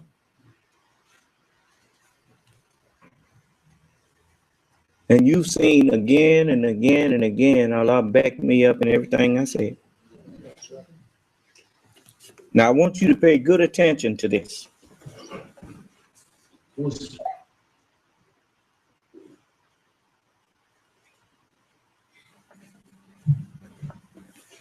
Now this man, Donald Trump, calling people a low-down coward, that's what he called Miss Sergeant Bergdahl, right? Yes.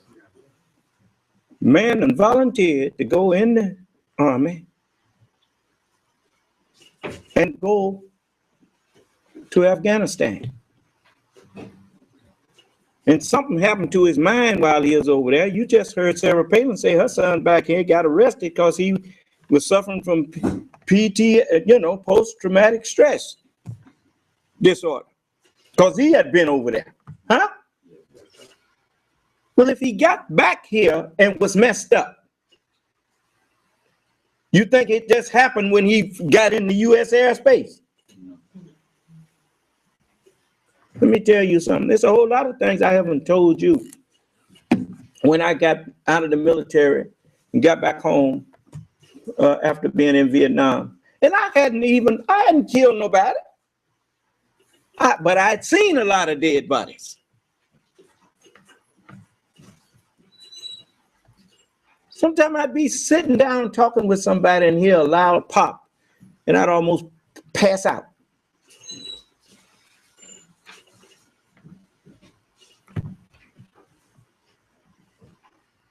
And, I'd be sitting down just talking to people and just hear a loud noise and just almost pass out and get all flustered. And that had never happened to me till I got back here.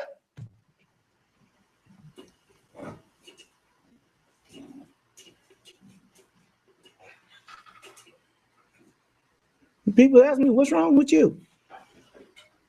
Well, I didn't know. I just, shake it off, be going down the street, hear pop, and the same thing happened. I was a nervous wreck.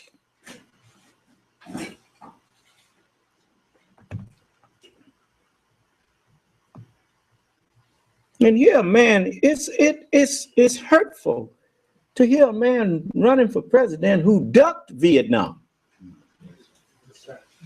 got nerve enough to be calling somebody who volunteered. Anybody you see in the Army or the Navy or the Air Force or the Marines now, they volunteered. How is he a traitor? Because he got sick? Even here, stateside, even somebody like Donald Trump, if he went off on some people and killed up a bunch of people, if he was to do that and come to find out that there's something wrong, but in the first place, you know that his mental capacity would be suspect anyway.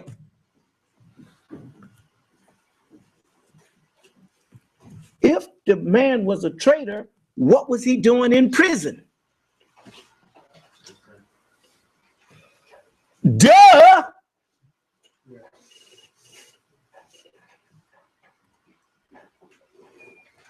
Come on, just explain that to me.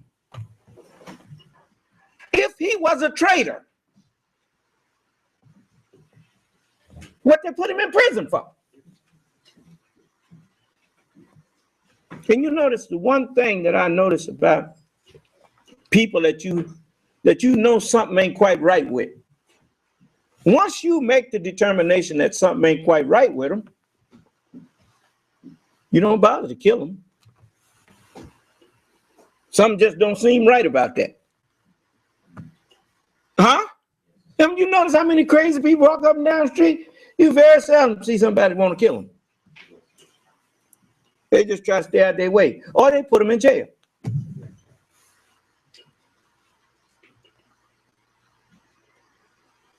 You don't know what kind of stress that people are under when they supposed to be fighting a war and got all these rules of when you can shoot and when you can't shoot and when and who you can shoot at and man, that's stressful. Then they get mad because the president cared enough to try to bring that young man home. When it's the president's job to send them in harm's way. If something happens to them while they on a mission that they were sent to by the president,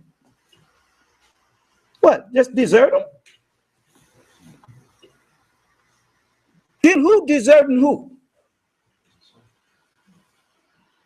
But he wants to be the president. Now, you listen to this.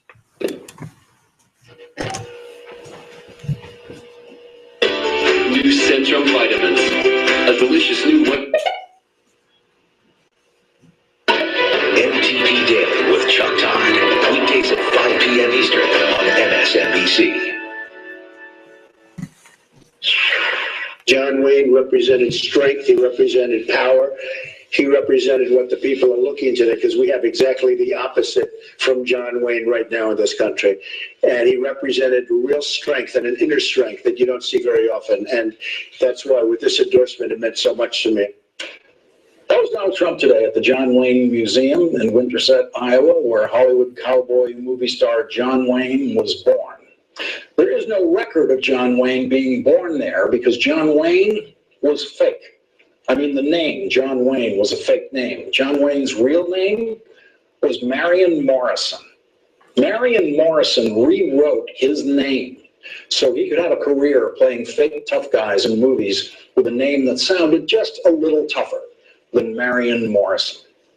Today, the fake tough guy with the fake name, in effect, endorsed the fake tough guy candidate who built his tough guy image by pretending to fire people on TV. John Wayne's daughter endorsed Donald Trump today at the John Wayne Museum, saying that if her father were still around, he'd be doing the same thing.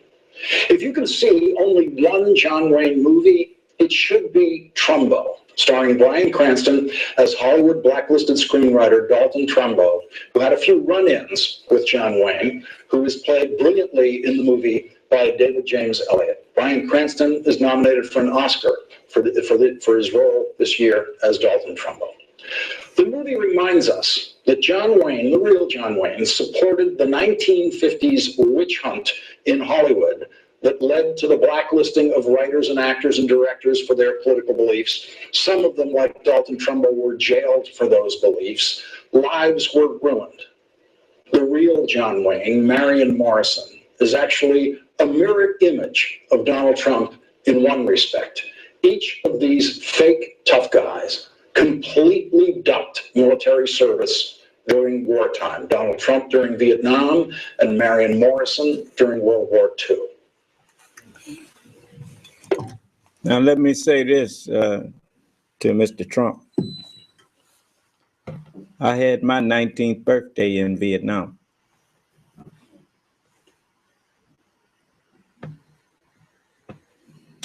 And, you know, I went and defended the country that I was a native of. And where was your patriotism when it came time to go fight for your country? And you wait till you hear what Sarah Palin say about him. I mean, she laid it on thick. Just a moment. First, I want you to finish hearing this. But that didn't give John Wayne any pause at all. about playing tough combat soldiers in World War II movies, an irony that Dalton Trumbo relished. You better wake up, because it's a new day. A new day. And maybe it's not for your kind. My kind? What kind is that? The kind that has no idea why we just won a war. I was curious. That's the second time you mentioned that. See, I was a war correspondent in Okinawa.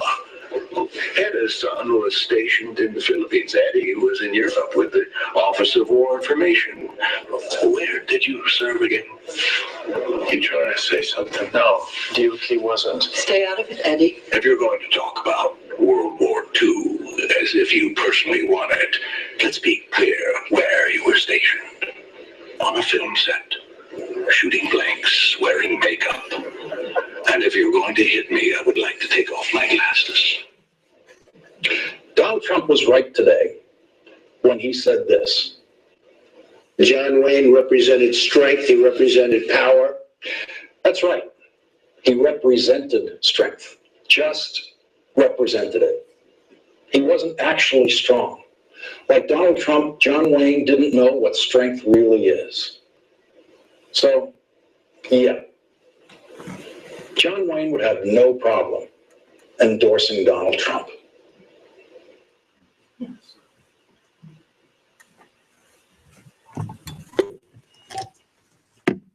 I told you. People see. Here, a man get in front of a crowd of people and somebody disagree with him. He teaches the crowd, shout him down. And then tell him, get him out of here. He didn't just do it once. He do it at any place where people, every time somebody shout at him or whatever, he run them out of there. Yes, sir. Why don't he talk to them since he want to be their president? He don't want to be president. He want to be king. The man who would be king. Huh? Can you imagine what he'd do if he really had some authority, some power? He giving you a preview of what kind of president he'd be. Trying to put one group of people in the country against another group of people in the country. Son of man. Yes, I'm listening. Do you think Donald Trump would be the dreadful day? Donald Trump ain't got nothing to do with the dreadful day. I'm the dreadful day. If you don't believe it, ask him. No, what I'm saying. No, I know what you're saying. It's like I told you, I just answered your question. There's no, it's called the great and dreadful day, not of Donald Trump.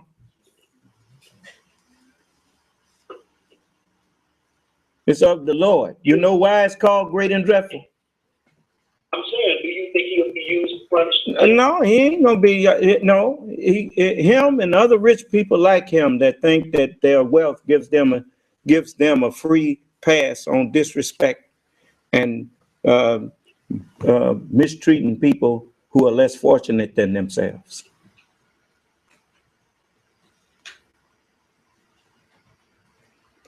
Their wealth has deceived them. What kind of people hang around most rich people? Yes, man.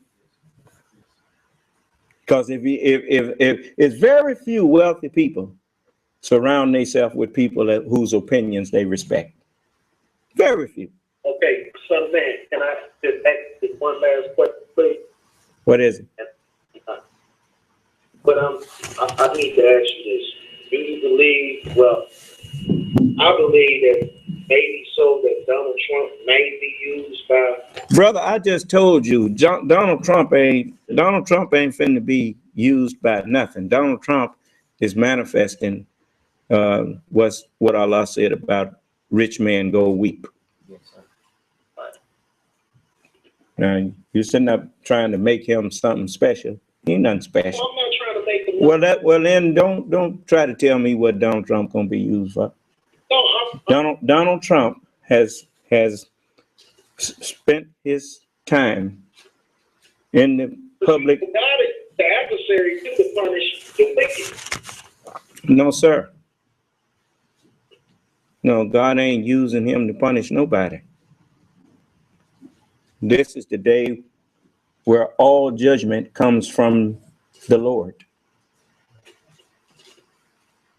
That's why everybody, the wicked, was told to forsake his way.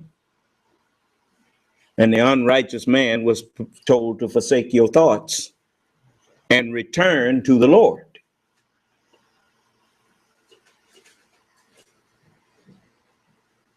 See, but since you don't believe I'm the Lord, that's why y'all keep trying to tell me what's going on.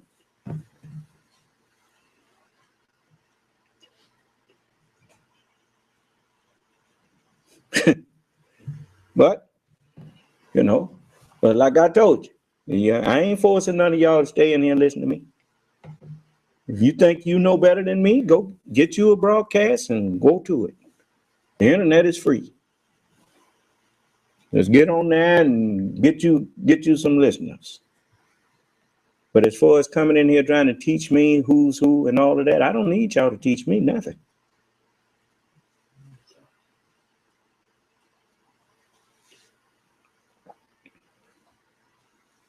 This man been insulting the president ever since he been in office.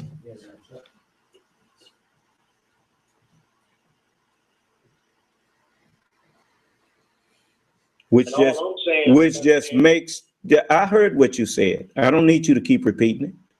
He getting away with that. He ain't getting away with nothing. If he's getting away with it, you wouldn't have heard what you just heard. That's right. But you wasn't paying that no attention either. What I'm saying, though, son. No, you done said enough. Now that's enough. I haven't said enough. Yes, you have. In here you have. And don't raise your voice to me no more. I'm gonna put you out of here.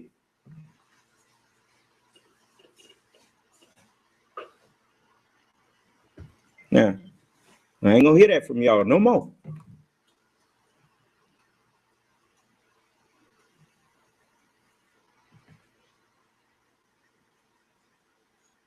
Now, I done earned respect.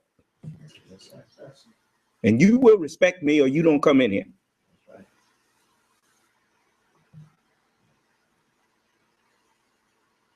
I done taught you more since you met me than anybody done taught you in your whole life.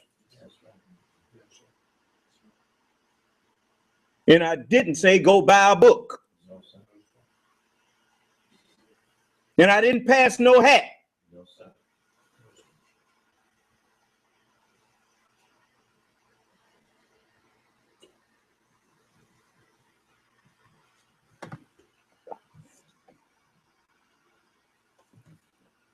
Now, this here, what I'm about to show you is, I want you to see this because it may explain a great many things.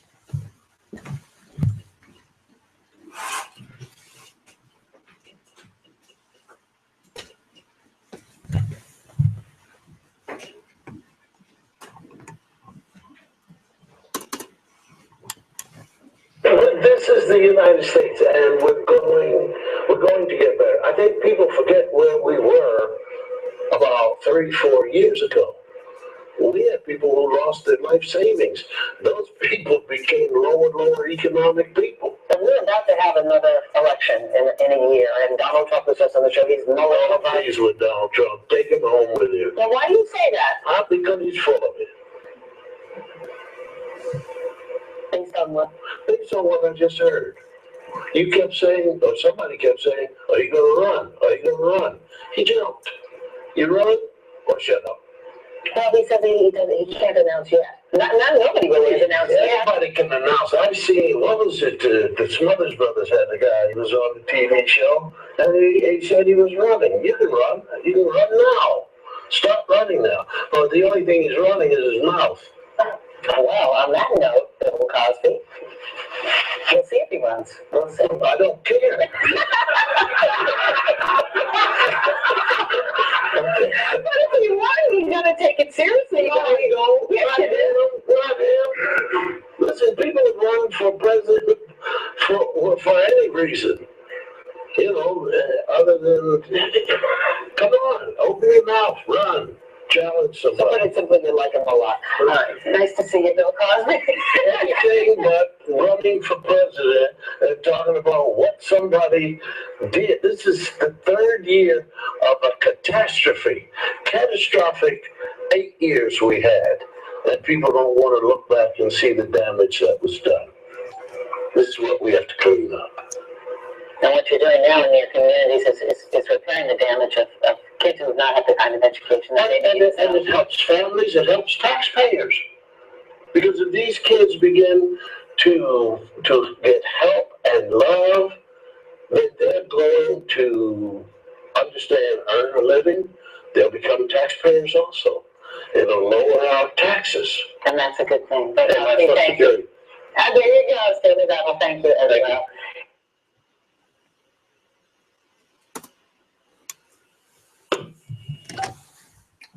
Now, that was in 2011. And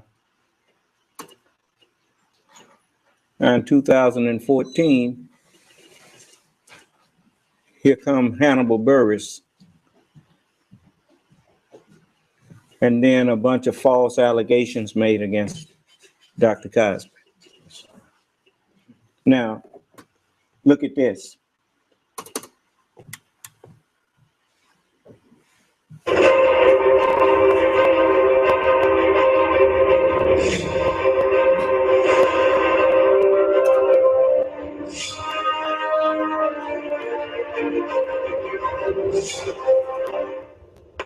For some time now, the media has been deliberately misleading the people. Despite startling information, many of the media personalities that you know and trust deliberately overlooked very serious information. I saw this story. Just a moment.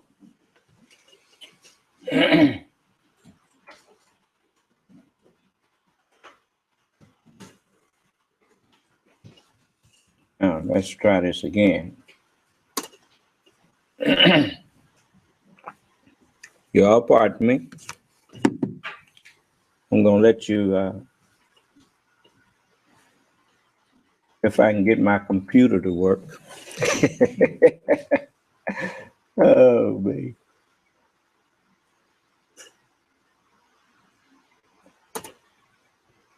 Okay. Give it a minute. There it come.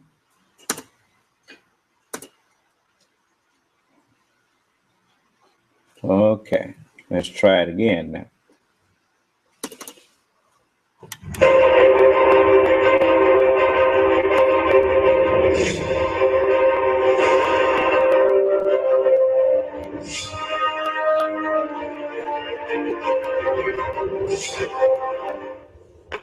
For some time now, the media has been deliberately misleading the people. Despite startling information,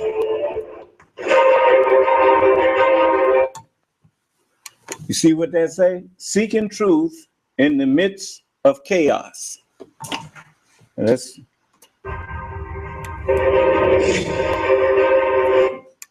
see what that say?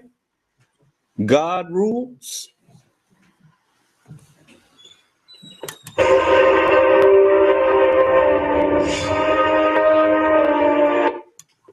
www.godrules.net.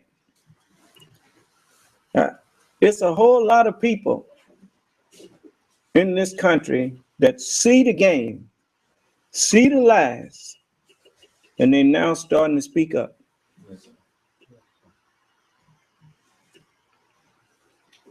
Then shall you return and discern between him who serves God and him who serves him not.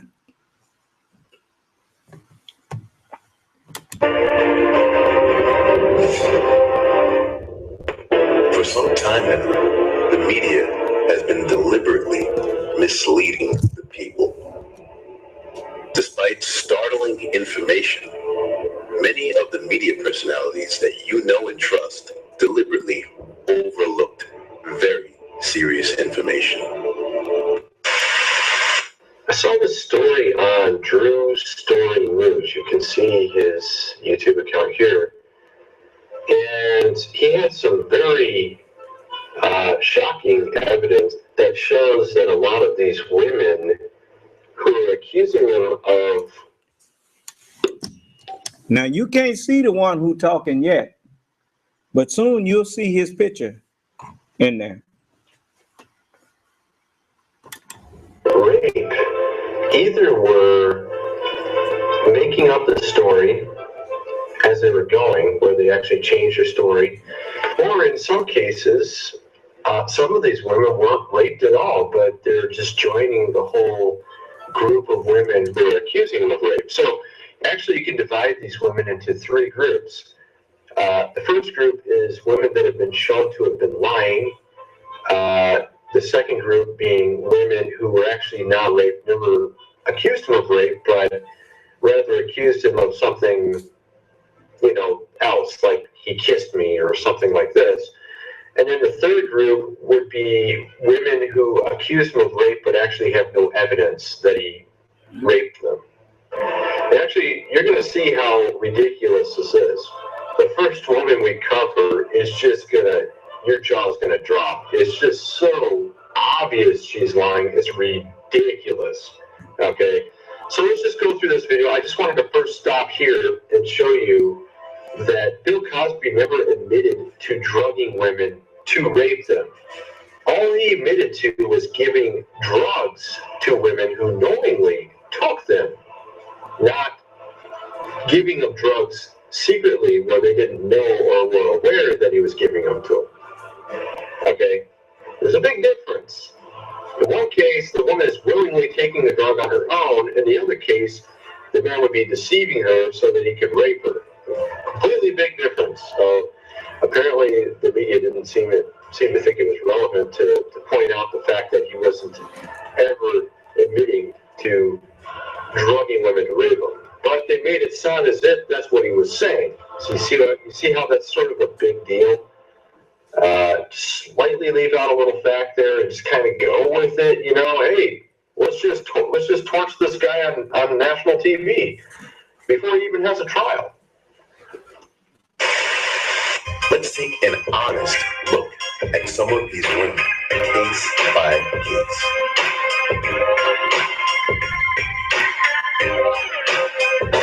You're gonna learn today. You're gonna learn today.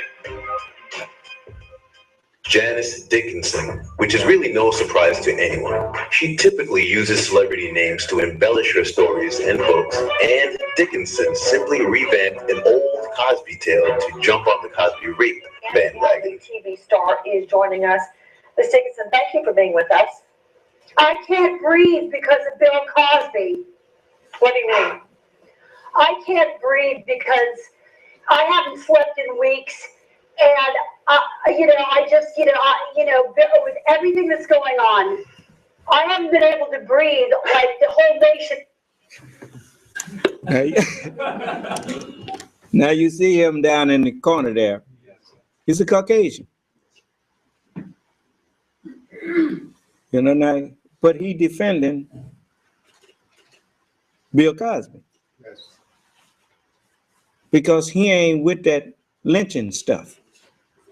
Now, some of the language that you're going to hear, not from him, because he ain't doing, but some of the language that you might hear in the beginning here is not really the best way to say something. And it's just a little bit. And so, you can kind of bleep that out. Is doing right now protesting. I am protesting because of the unresolved issues due to rape from Bill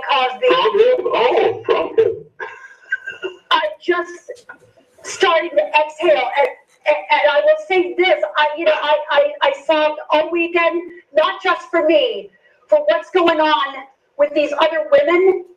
I'm in huge gratitude to the Los Angeles Police Department, you know. Thank you guys and gals out there. You know, 30 years ago she was raped, and now she can't breathe. This guy gets his cup up and apparently she can't talk either. Ms. Dickinson, so when you came forward, you really put a name and a face. I don't know what to say to that, but I know that. Now it's something that he's not saying that is evident. Are you aware that Nancy Grace is a lawyer? Yes, at least she's been held out as one. Then what does she call herself doing?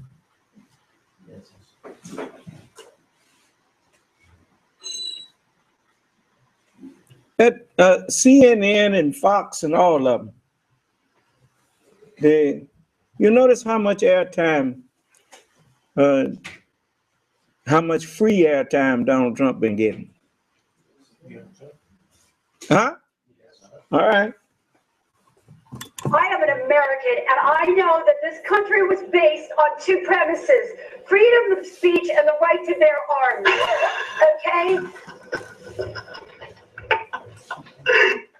People trained in the art of bullshit discern that Dickinson has a pattern. She augments stories and changes them based on what works to gain traction. Dickinson's old story was that Cosby blew her off after dinner because she wouldn't sleep with him. In fact, she's told the story many times.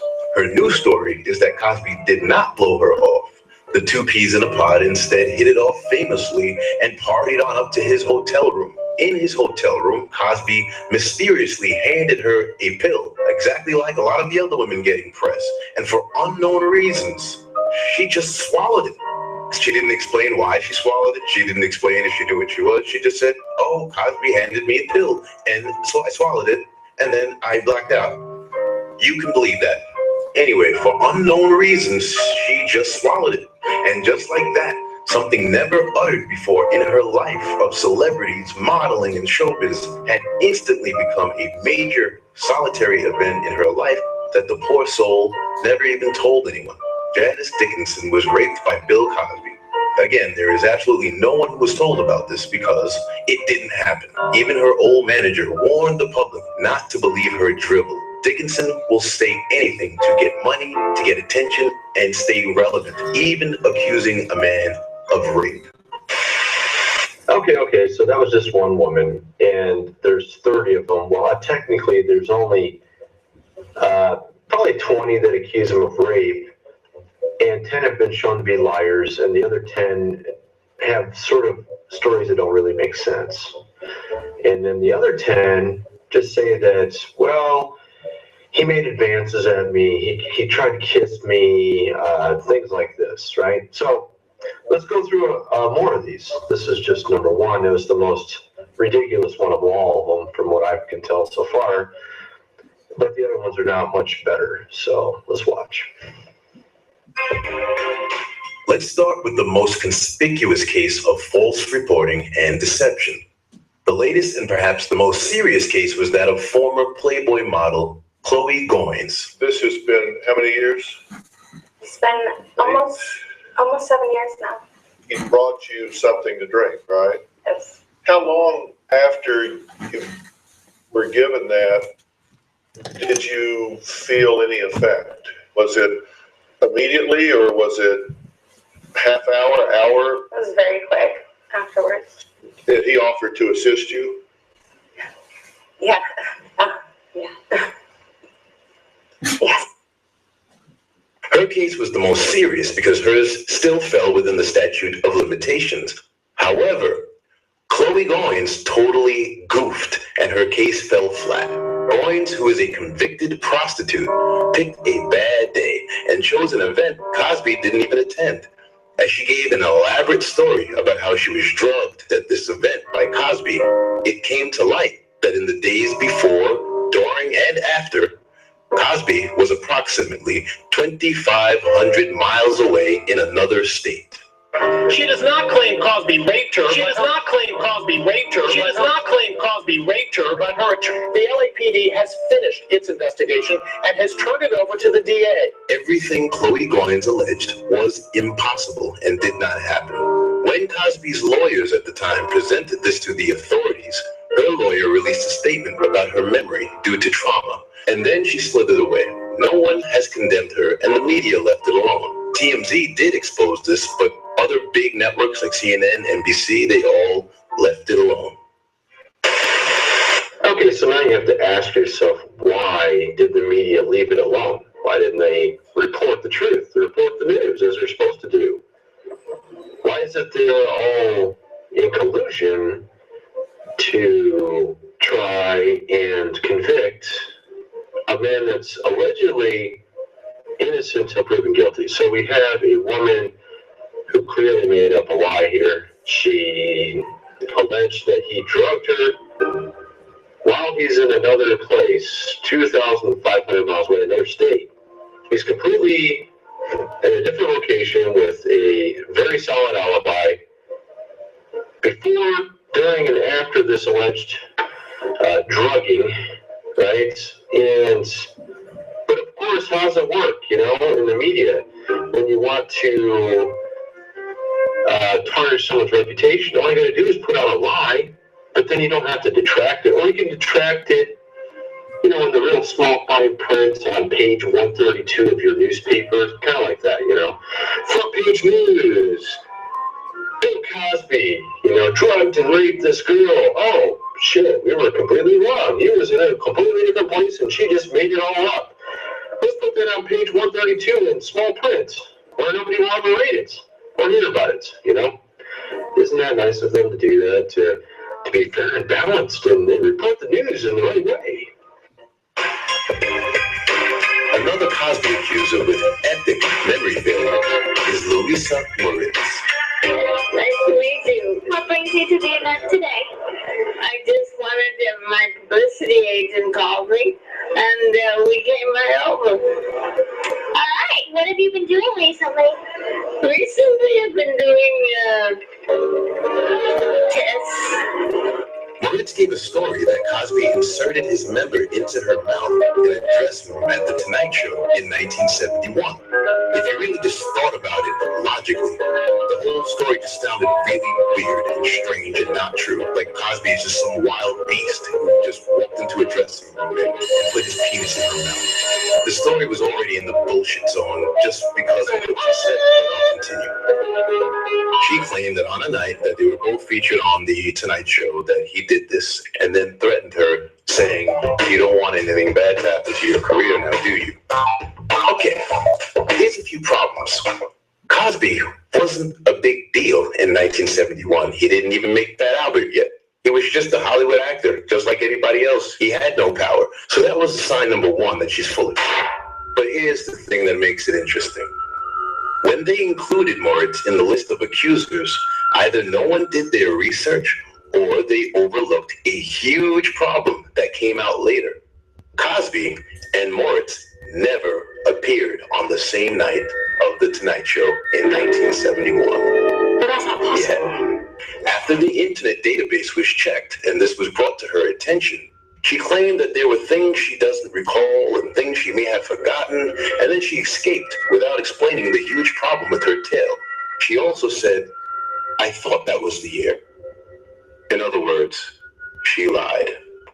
Oh my goodness, where do they get these people from? I mean, where do they dig them up at?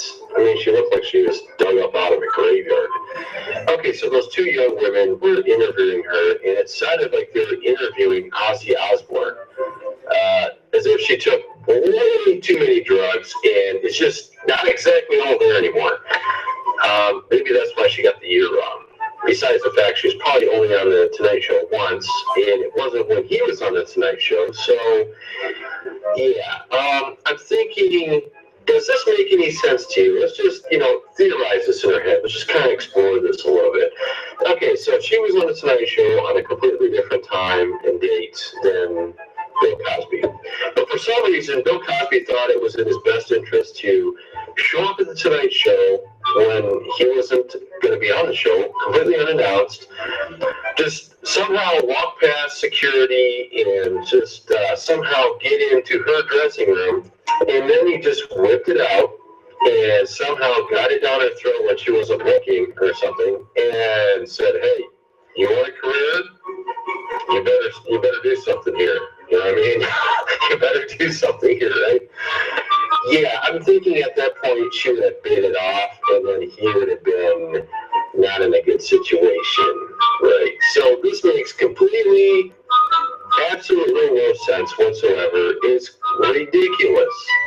It's beyond bizarre. It's just unbelievable, to be honest. Actually, this might be the worst of the story so far. So, if you want to believe it, go ahead. The next is former Playboy playmate P.F. Matson. This one is very interesting indeed. Here's a look at her in action. Your reaction to hearing what Bill Cosby admitted to under sworn testimony?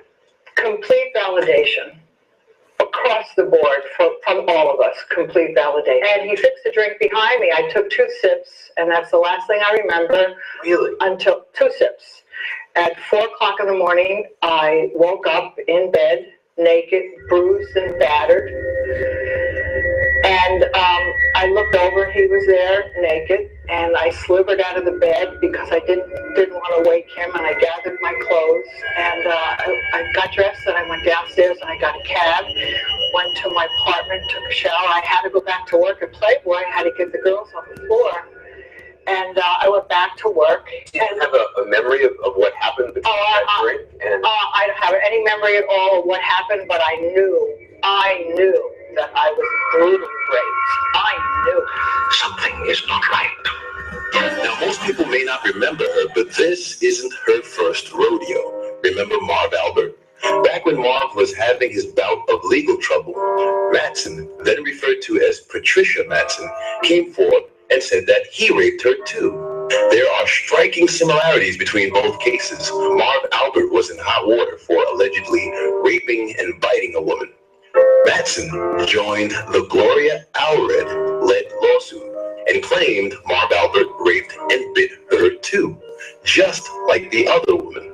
Albert and his lawyer called her claims a completely fabricated lie. Now, interestingly enough, with Cosby, she wasn't raped and bitten. This time she's claiming she was drugged and raped, just like the other women in this lawsuit, also led by Gloria Allred. Okay, so I wanted to make clear what he was actually saying there, because when I watched this video, I got it, but I didn't get it, you know what I mean? What he's saying is that she, in the first lawsuit against this man, Marv Albert, she fabricated a story that was the equivalent to another woman's story of being raped and bitten by this Marv Albert. So they both had the same story. 2 women, her and this other woman, that Marv Albert bit and raped them both. And she was represented by this celebrity lawyer, Gloria Allred, who seemingly always has some sort of celebrity from the latest top story that she's defending. Gee, I wonder if that's on purpose, right? Okay, so this woman, Matson, that's accusing Bill Cosby of drugging and raping her, was actually called out and outed by the initial victim, Vanessa Perhatch, who was allegedly raped by Marv here. Okay, so she was already called out by a real victim from a different man as being a fake and just jumping on the story. So she's already been known to jump on the stories and fake rapes. Okay? She's been known already to do this, to jump onto a story, claim a fake rape, even outed by a real victim from someone in the past. So a real victim from this guy outed her as a fraud. And she jumped onto that story back then with the same alleged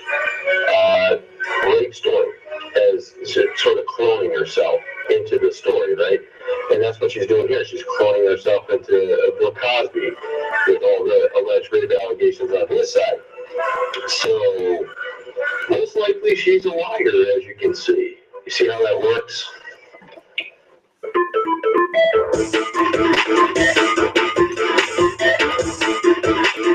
Paula Florido. Although there are a few of them, Paula Florido is a perfect example of many of the Cosby accusers who are masquerading in the news media, pretending to be Cosby victims, when in actuality, nothing ever happened to them. And there was never much to her story to merit this much attention. In her own words and written statements, this is what happened. Her, Cosby, and some other people were playing pool. Then it was eventually just her and Bill Cosby. At some point, Bill Cosby made a move and kissed her. She pulled away, and Bill Cosby asked, "What's wrong?" She said, "I don't know, it's just I never kissed a black man before." Then she turned around and she left. That's it. I wish I was kidding, but that's really all there is. So what she did was just add a little salt and pepper and embellished on some exaggerations in order to make the story a story. So she added some details every time that she spoke about it and made it seem like it was some sort of a struggle that she escaped from, and tells the media that she got away. We're in the middle of that. I turned around and there was nobody in the room at all.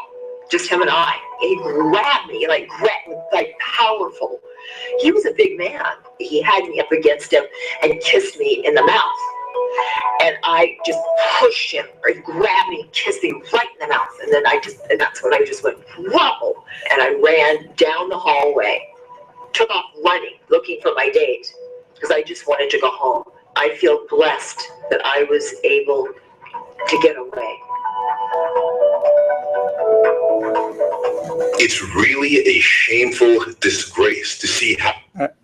I got to say something about that one. If she had a date there, what she mean she glad she was able to get away? Was her date gonna leave without her, or what?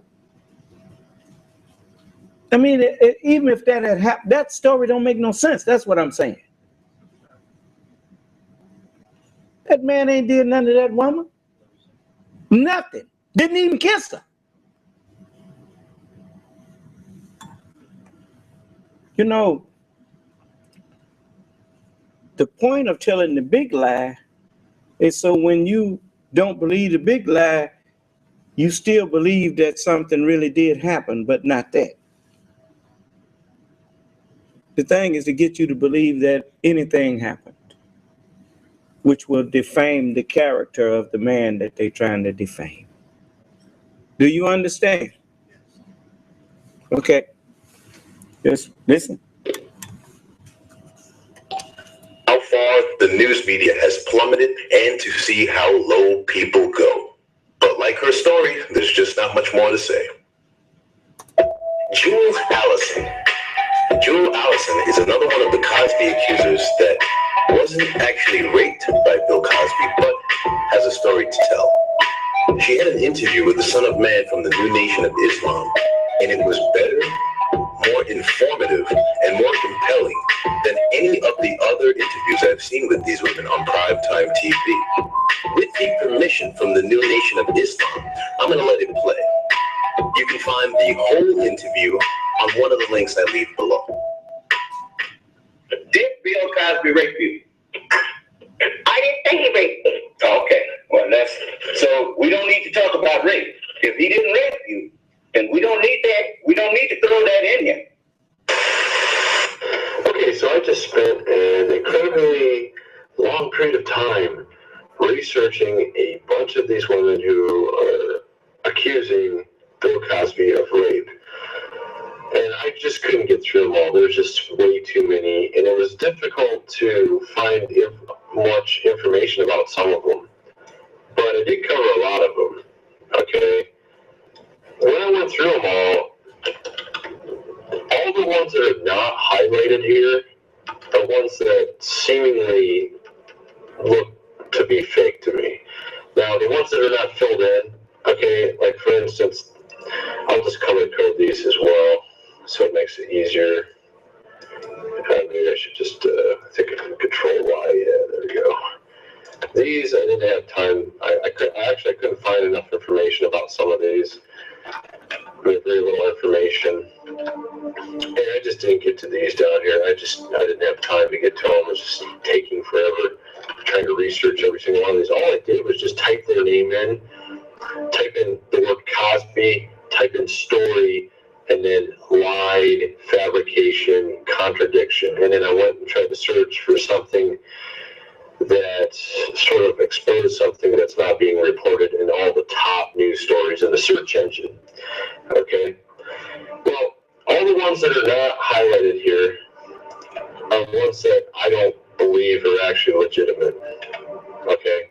And again, I didn't have time to get to these down here. So, and these two here that are yellow, I don't know if they're legitimate or not.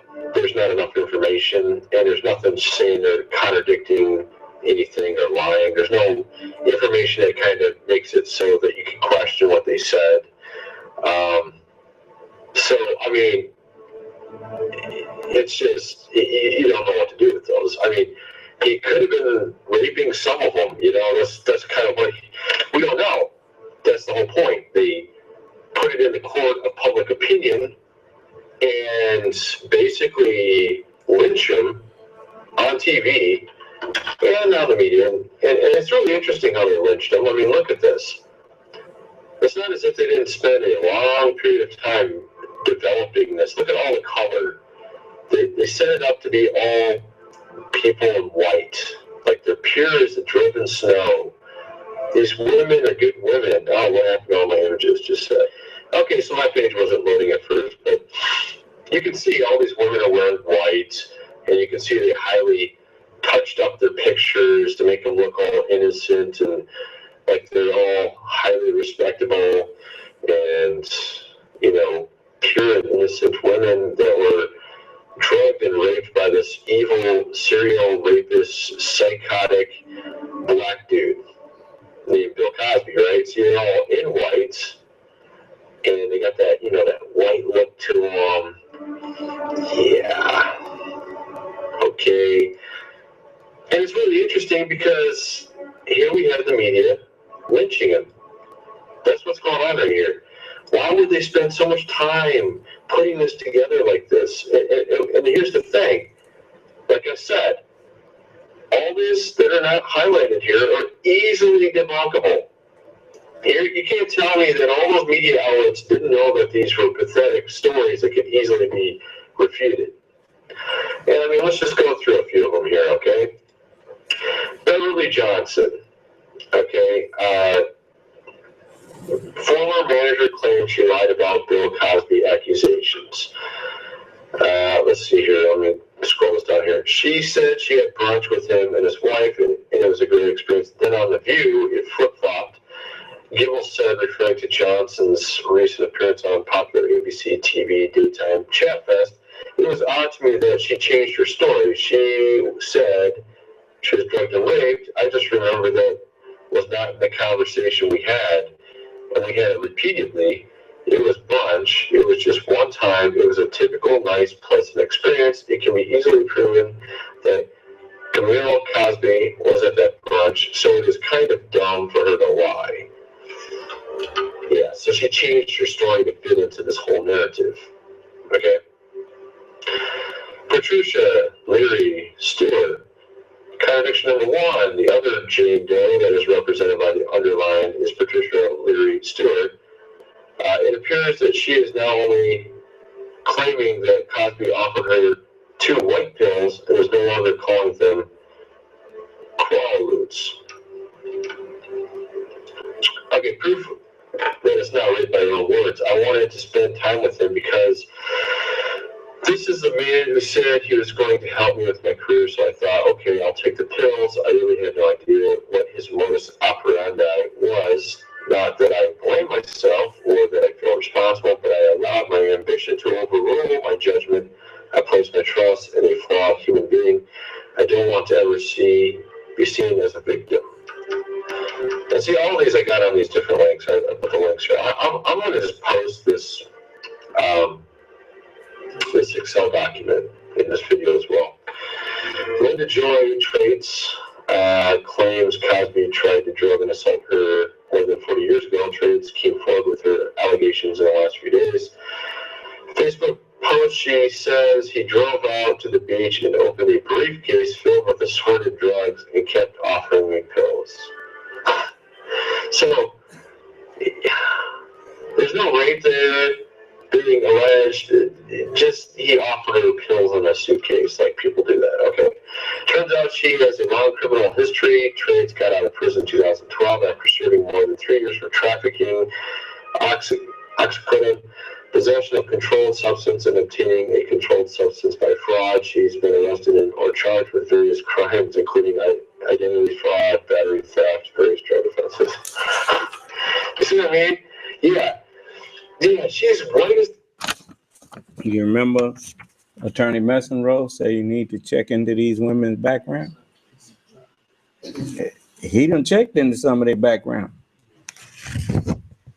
Just, you see, like I said, you know, if you always expect, now I forgot I had y'all on mute, but you notice he's showing you all these old crooked backgrounds these women got. That's what Attorney Mesereau told you. You're gonna run with what these people say when you don't know nothing about these people.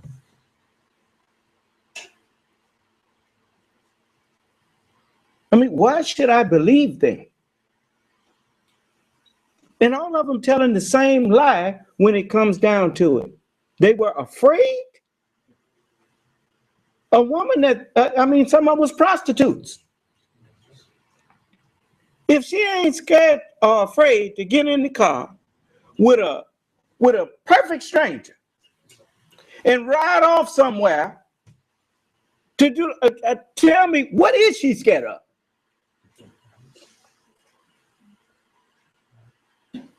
She ain't scared of nothing.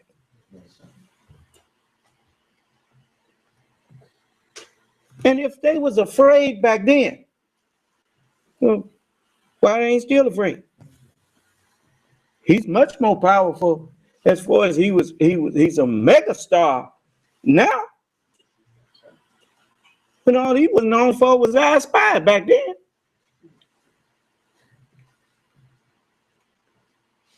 He was just a young actor. But you and I ain't supposed to be able to make that connection. We supposed to think that the Bill Cosby we know now has always been some mega star. He was not always no mega star. You see, but, you know, the more you think over this stuff, you see now the more people thinking about it. The shock value done left, and now people done had time to calm down and think.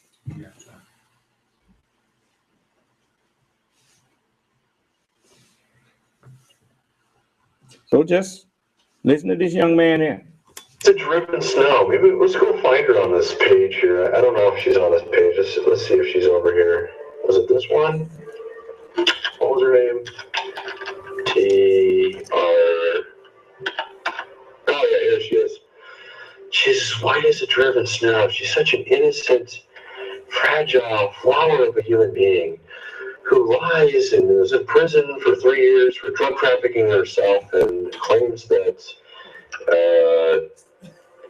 what did she claim? That he took out a briefcase and offered her a bunch of drugs, okay? I'm sorry, I just don't believe half the stuff that's being said here. Okay, this is Kayla Thompson. She never claims he raped her. She's reading from a script. Let's see here. This one was kind of weird. Let me figure this out. Okay. Okay, well, what it was how she was responding. Am I on the right one here? Actually, I'm on Linda Brown. I'm sorry. It was the way she was responding to the camera. It looked very fake. That was the whole thing with her. It just looks extremely faked and acted out. Kind of like that first video I showed you. Maybe not that bad. That was pretty bad. Kayla Thompson, she never claims he raped her. He rather tried to get her in bed with him. Okay. I'm sure there's a few guys out there who've done that. Tamara Green, several years ago, Green was suspended from practicing law by the State of Bar of California and was placed in probation. The court found that Green had a mental health problem, and the court found that there was sufficient evidence of a nexus between that mental health issue and respondent's misconduct in this proceeding. Green also failed to disperse a $20,000 medical settlement to a client and instead pocketed the settlement for herself. Okay, you get the idea. Not white as the driven snow, clearly. Is she in here? I'm sure she is. Is she in here? Yep. Oh, here she is. Doesn't she look white as the driven snow? Oh, maybe you can't see her. Maybe my face is in the way here. Let's see. There she is. She has no health issues, man.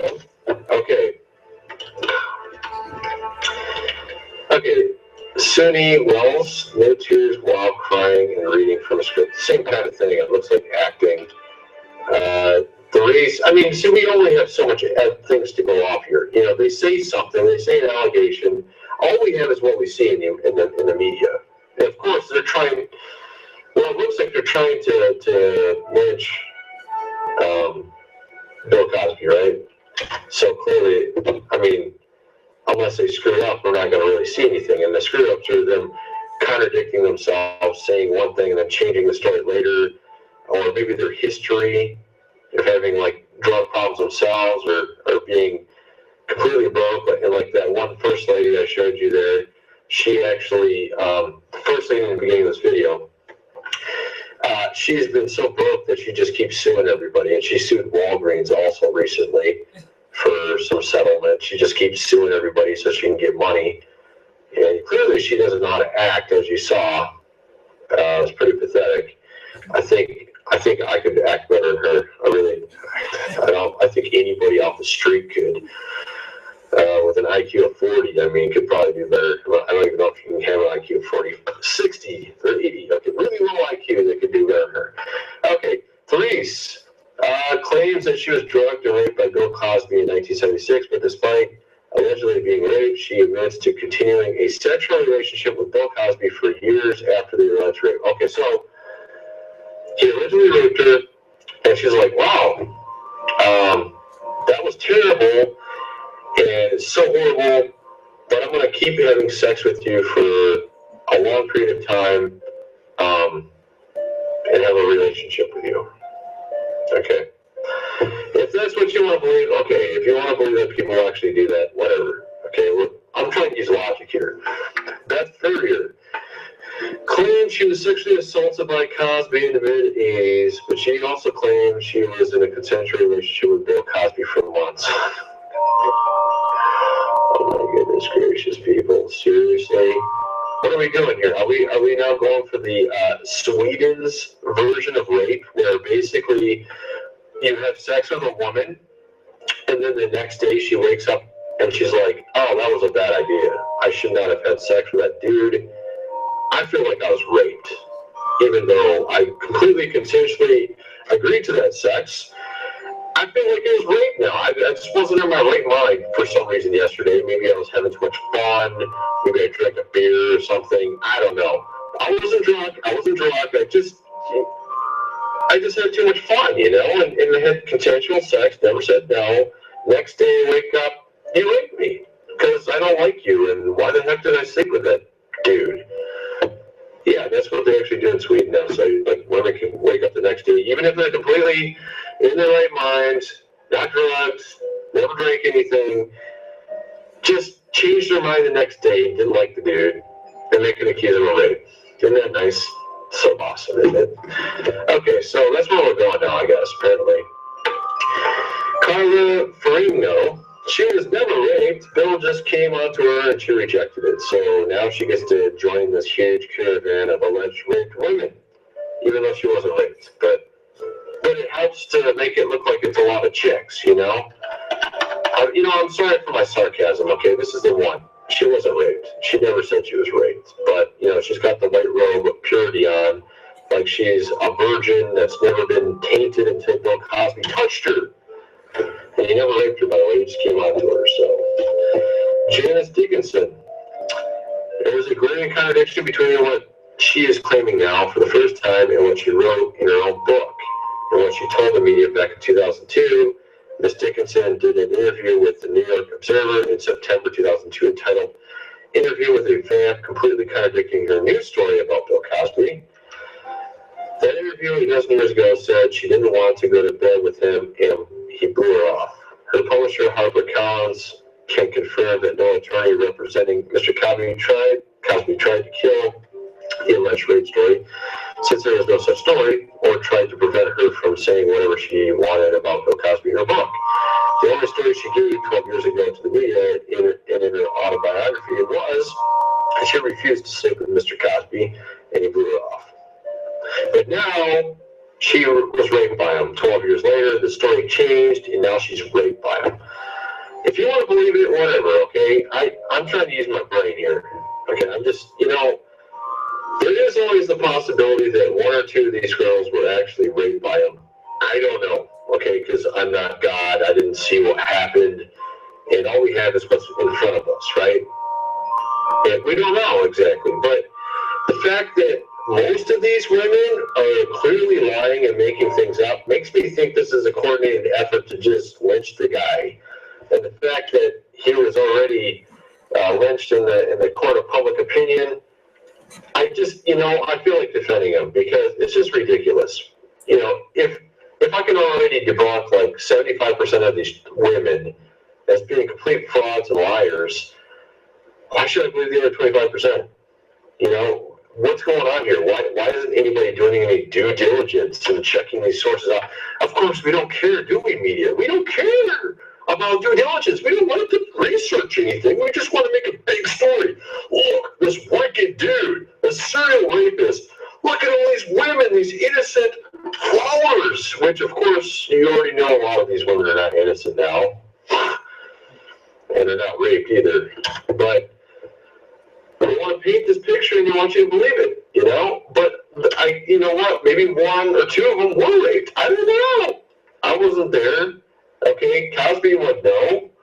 He's saying he didn't do anything. So the fact that most of them are lying is pretty obvious. I'm siding with Cosby here, okay? I'm sorry, but innocent until proven guilty. That's the way I look at it. Okay. Chiran Lasha. Public records show that Lasha has a long criminal rap sheet. She has been arrested for crimes including false reporting and prostitution. False reporting, that sounds a little familiar. You're going. Lasha was arrested in 2007 charged in Arizona with false reporting to law enforcement and trespassing. She pled guilty. She was also arrested on numerous other occasions for things like fighting, trespassing, assault, disorderly conduct, and prostitution. But she's an innocent woman. That's, well, the picture's not showing. Show picture. Can you show me the picture, please? Oh, we can't see her. Okay, I got it to work finally, I think. Oh my goodness, you know how these websites are, they got like 100 ads on them, so it's hard to load them. But you can see she's in her white purity robe. She's as innocent as the driven snow. She was clearly, well, she's got a long criminal rap sheet. I mean, I guess anybody can put a white dress on, right? Helen Hayes, story seems very odd and unlikely and has no rape in it. She says, Bill found us again Saturday night, even though we had changed restaurants several times to avoid him. What the frick, dude? Said Hayes. At first, we thought it was all right because it was daytime and because it was Bill Cosby. Okay, whoa. It's daytime. I understand the daytime part, but she said it's Bill Cosby, like he's a bastion of righteousness, right? But she just said she was trying to avoid him and changed the restaurant several times. So she was already thinking something was wrong with Bill Cosby. That's why she changed the restaurant several times. But the next sentence is, but it's Bill Cosby, the guy with the pudding guy, the guy that was on the Cosby Show, that guy, the really nice guy. So we felt safe, but we didn't feel safe because we changed the restaurant several times because he's a stalker. But he was safe. Total contradiction here. What is wrong with you people? Scattered brain. I don't know what's going on here. Okay, but then when he found us at the last restaurant, he approached me from behind and reached over my shoulder and grabbed my right breast. Well, that's not very nice, Bill Cosby. That's really wrong. What did I don't believe this? Okay. She says that she's trying to get away from him, but he's an innocent, righteous dude. Then he grabs her breast. That doesn't make any sense. It's just retarded. I don't believe you, okay? This chick, almost all these chicks were like Playboy chicks, like a third of them. This one was one of them. PJ Maston has accused another man also of raping her in the past named Marv Albert. I already covered this earlier. Remember I was explaining how she faked that she was raped by Marv Albert and made a clone of herself of another victim who was a real victim, and that real victim said she was a fake victim of Marv Albert. And even Marv Albert says, I don't even know you categorically, right? And then now she's cloned herself into the Bill Cosby one, saying she's raped as well. She's got some weird thing going on there. I don't know what's going on there. Janice Baker Kinney, not alleging rape, but rather willfully taking drugs, but thinks he did it to do something to her. I believe myself, said Janice, who told Snow that she was 24 when Cosby assaulted her. But unlike many of the others, Kinney said that she did accept the pills from Cosby, and I apologized to him for passing out. She said, when I think about it, how I apologize to him, knowing what I know now, it makes my skin crawl, because she believes all these other women, which have already debunked. So maybe he just like giving drugs out to chicks, which is not good either. I'm not saying giving drugs out to chicks is good. I'm not saying going around and sleeping with anybody and everybody's good. I'm not saying any of that stuff. But there's a big difference between giving drugs out to people, having consensual sex, and raping, and putting people into a state where they can't think or function, and then raping them. There's a big difference between all that. Clearly, obviously Bill Cosby was giving out drugs. It ain't rocket science. I mean, all of them are talking about drugs here, so I'm pretty sure he was going around sleeping with chicks, and I'm pretty sure he was giving them drugs. Okay? Whether or not he was raping chicks, that's the thing we're trying to figure out here, and a lot of these stories contradict each other or have already been proven false. So, you know what I mean? This one, Barbara claims she was drugged and raped by Cosby not only once, but on multiple occasions over the course of many years. She claimed Cosby would pay for her to get on planes and fly to different cities where he could re-rape her over and over again. Okay, we're talking the Sweden rape here. We're talking Sweden rape. So, but in this case, you can have sex, consensual sex for years and years and years, and then afterwards, like, wait a second, that dude sucks. I didn't like the fact that I had sex with that dude for years and years consensually. I think he raped me now, because it's just, I feel raped, because I didn't get what I wanted out of it. So I was raped. It's called Sweden rape there, Sweden rape. But Bowman explained the reasoning behind these accusations by claiming that Cosby brainwashed her into positioning herself to fly with. So it's Cosby with his drugs and brainwashing, MK Ultraing these chicks and raping them over and over while they consensually agreed to it. And then later, years and years later, they decide, man, I shouldn't have had sex with that dude. What the heck am I supposed to think here? I mean, am I supposed to actually believe this? That she was like, he had some sort of mental chain on her and he was like controlling her mind?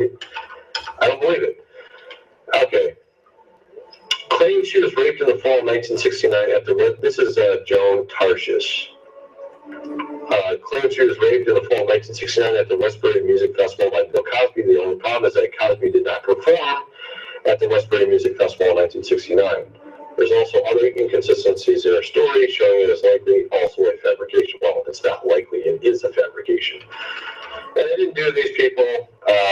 This one I saw it on another page, that's why I got it done. some of these I saw on another page when I was doing stuff research on the ones above, and I just put them on as I was going down because I didn't want to have to go look it up later again. Rice Latte Lubin. She acts as if she is dying in anguish, but never seems afterwards the least bit distressed, and surely never cries ever. Okay, so what's going on here again? It's one of these interviews where it looks clearly fake, and she's never crying. It's just like fake anguish, and it's like really easy to see. So, I mean, we only have that to go off of. I mean, in some cases, that's all you have to go off of. Sometimes they don't contradict themselves or change their story or have a long record of fabricating things and things of that nature. But at any rate, I figured I should go through this because, you know, when you see this here, this is a lie. Right? This is a straight up lie. 35 women who were raped. Look how innocent they are. They're all right there telling their, you know, story. And they're all wearing white because they're pure and virgins and all that kind of stuff, right? Except for Bill Cosby corrupted them. I mean, that's what the color psychology is. The white means purity. So they're using color. So they're using psychological tools of color on you. They're using stories that most of them are fabricated to lie to you about a man, telling you he's a serial rapist. And why are they, I mean, what are they selling to us here? They're selling to us that Bill Cosby, the man who did all those pudding commercials, who did Fat Hour, who did The Cosby Show, a great show, talked about family values, told people to stop worshiping gangster rappers and telling people to actually get jobs and stuff like that, you know, normal stuff. That dude, who's actually trying to be a positive role model for black people, that guy, they're lynching him with a bunch of fake stories. Now, clearly, I'm not a reporter, okay? I'm just a dude in my freaking house, and I just looked up some stuff on Google, okay? It wasn't that hard. It was really easy, actually. These dudes, you know, are so allegedly reporters that make all these stories and all these news shows. Apparently, Dr. Phil's not smart enough to figure this out. Apparently, all these other dudes that interview can't figure simple stuff like this out. Although Dr. Phil always talks about all these hundreds of pages of files. He's researched this thing to death before he did a show. But of course, he interviews someone and he can't figure out that they're lying. I mean, it's so hard to figure out, Dr. Phil. It's really so hard. All you guys are so ridiculously pathetic at your job. Why does it take a dude that doesn't even do reporting to find out such simple stuff?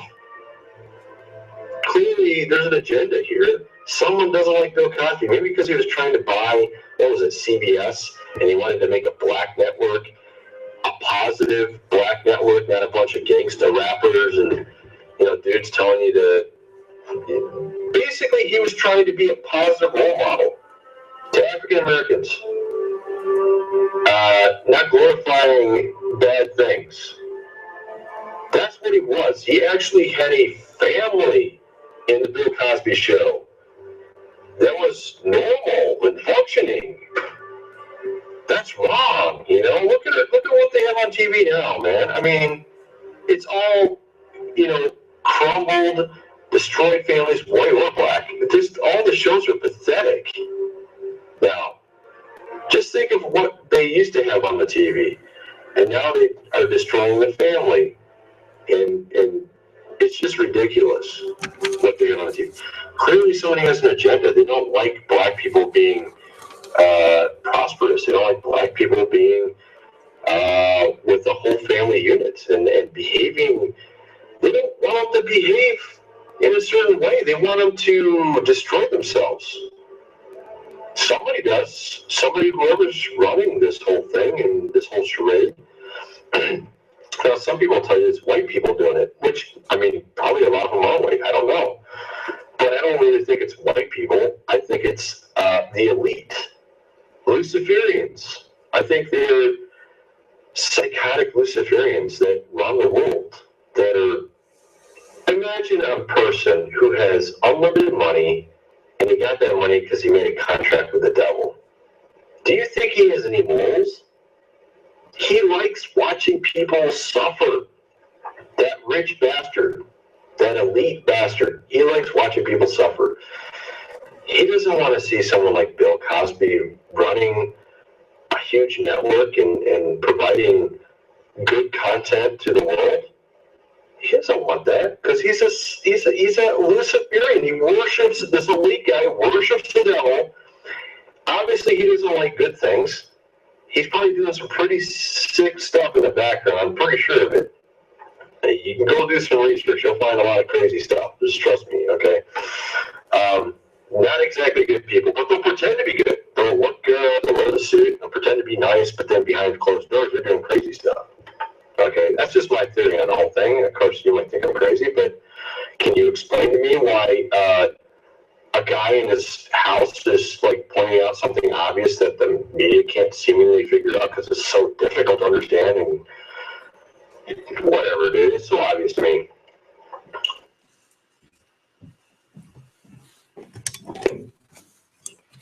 I thought I would let you see the whole thing.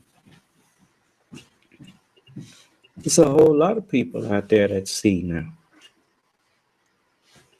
And I would like to thank him and those who are speaking up. You know, you're in a time now where it's time for people who believe in God and believe in right to stand up and be counted.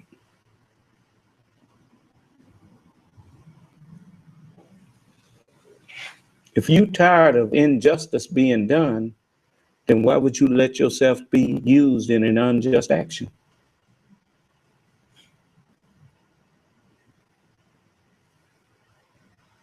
You're going to get enough of saying it's okay as long as they ain't doing it to me. It's going to work its way to you.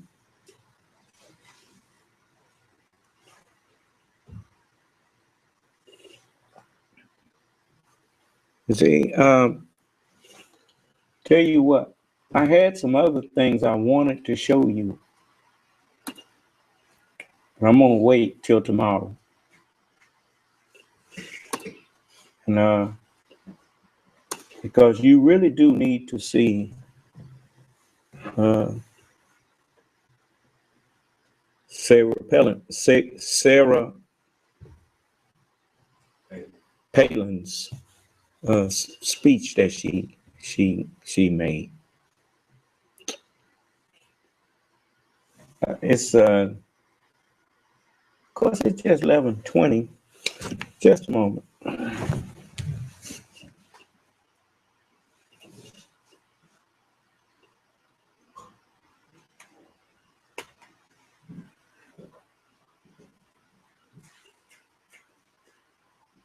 When my doctor told me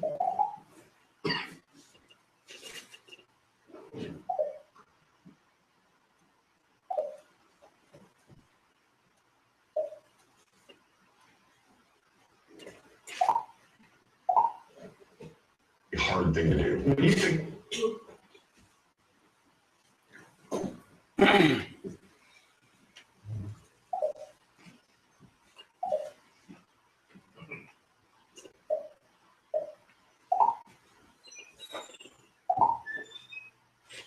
in 08, when I was on stage nominated for VP, and I got to say, yeah, I'll go set night in 08. When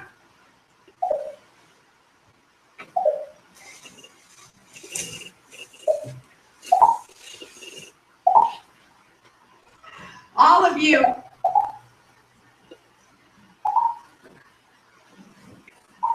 And I would like to bring up, if I might, Governor Sarah Palin, special person. Thank you.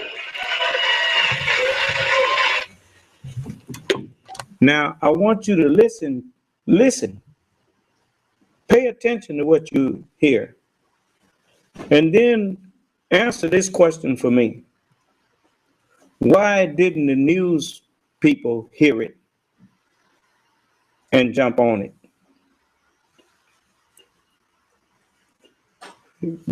Because, don't nobody call religious people holy rollers, but people who are making mockery of them. Now you listen to this,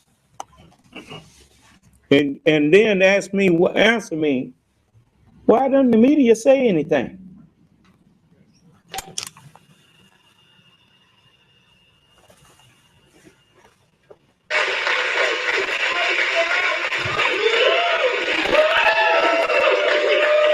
Thank you so much. It's so great to be in Iowa. We're here just thawing out. Todd and I and a couple of our friends here from Alaska, lending our support for the next president of our great United States of America, Donald J. Trump. Mr. Trump, you're right. Look back there in the press box. Heads are spinning. Media heads are spinning. This is going to be so much fun. Are you ready to make America great again? We all have a part in this. We all have a responsibility. Looking around at all of you, you hard-working Iowa families, you farm families, and teachers and teamsters and cops and cooks, you rock and rollers and holy rollers. All of you who work so hard, you full-time moms, you with the hands that rock the cradle, you all make the world go round, and now our cause is won. When asked why I would jump into a primary, I'm trying to stir it up a little bit maybe, and choose one over some friends who are running, and I've endorsed a couple others in their races before they decided to run for president, I was told, warned left and right, you are going to get so clobbered in the press, you are just going to get beat up and chewed up and spit out. And, I'm thinking, and, yeah,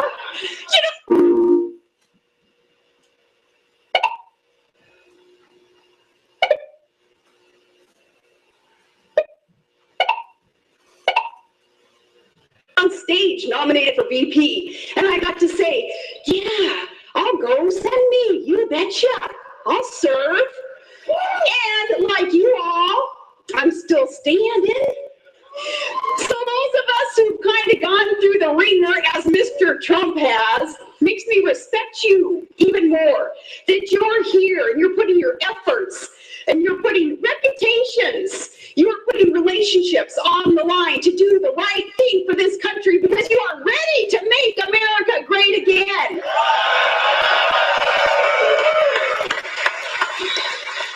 Well, I am here because, like you, I know that it is now or never. I'm in it to win it because we believe in America and we love our freedom. And if you love your freedom, think of that. Think of that and know that the United States military deserves a commander-in-chief who loves our country passionately and will never apologize for this country.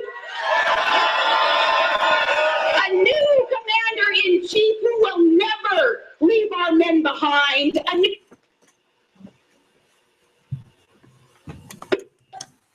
Is that true? No.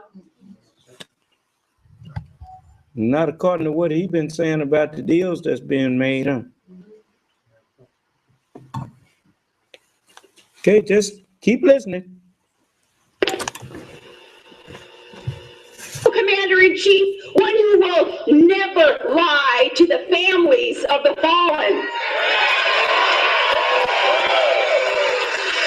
I'm in it because just last week, we're watching our sailors suffer and be humiliated on a world stage at the hands of Iranian captors. I have to remind you of what Donald Trump said about Senator McCain. How he don't consider him a hero.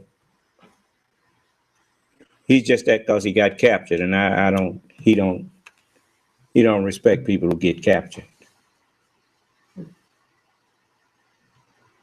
He don't call them heroes. He don't like people who get captured. Do that sound like somebody who won't leave the soldiers behind? If you get captured, you're on your own. Yes, sir. Is that right? You didn't have no business getting captured. I see you what I see. well, that's what that suggests. Yes, sir. So you go ahead. You welcome to him.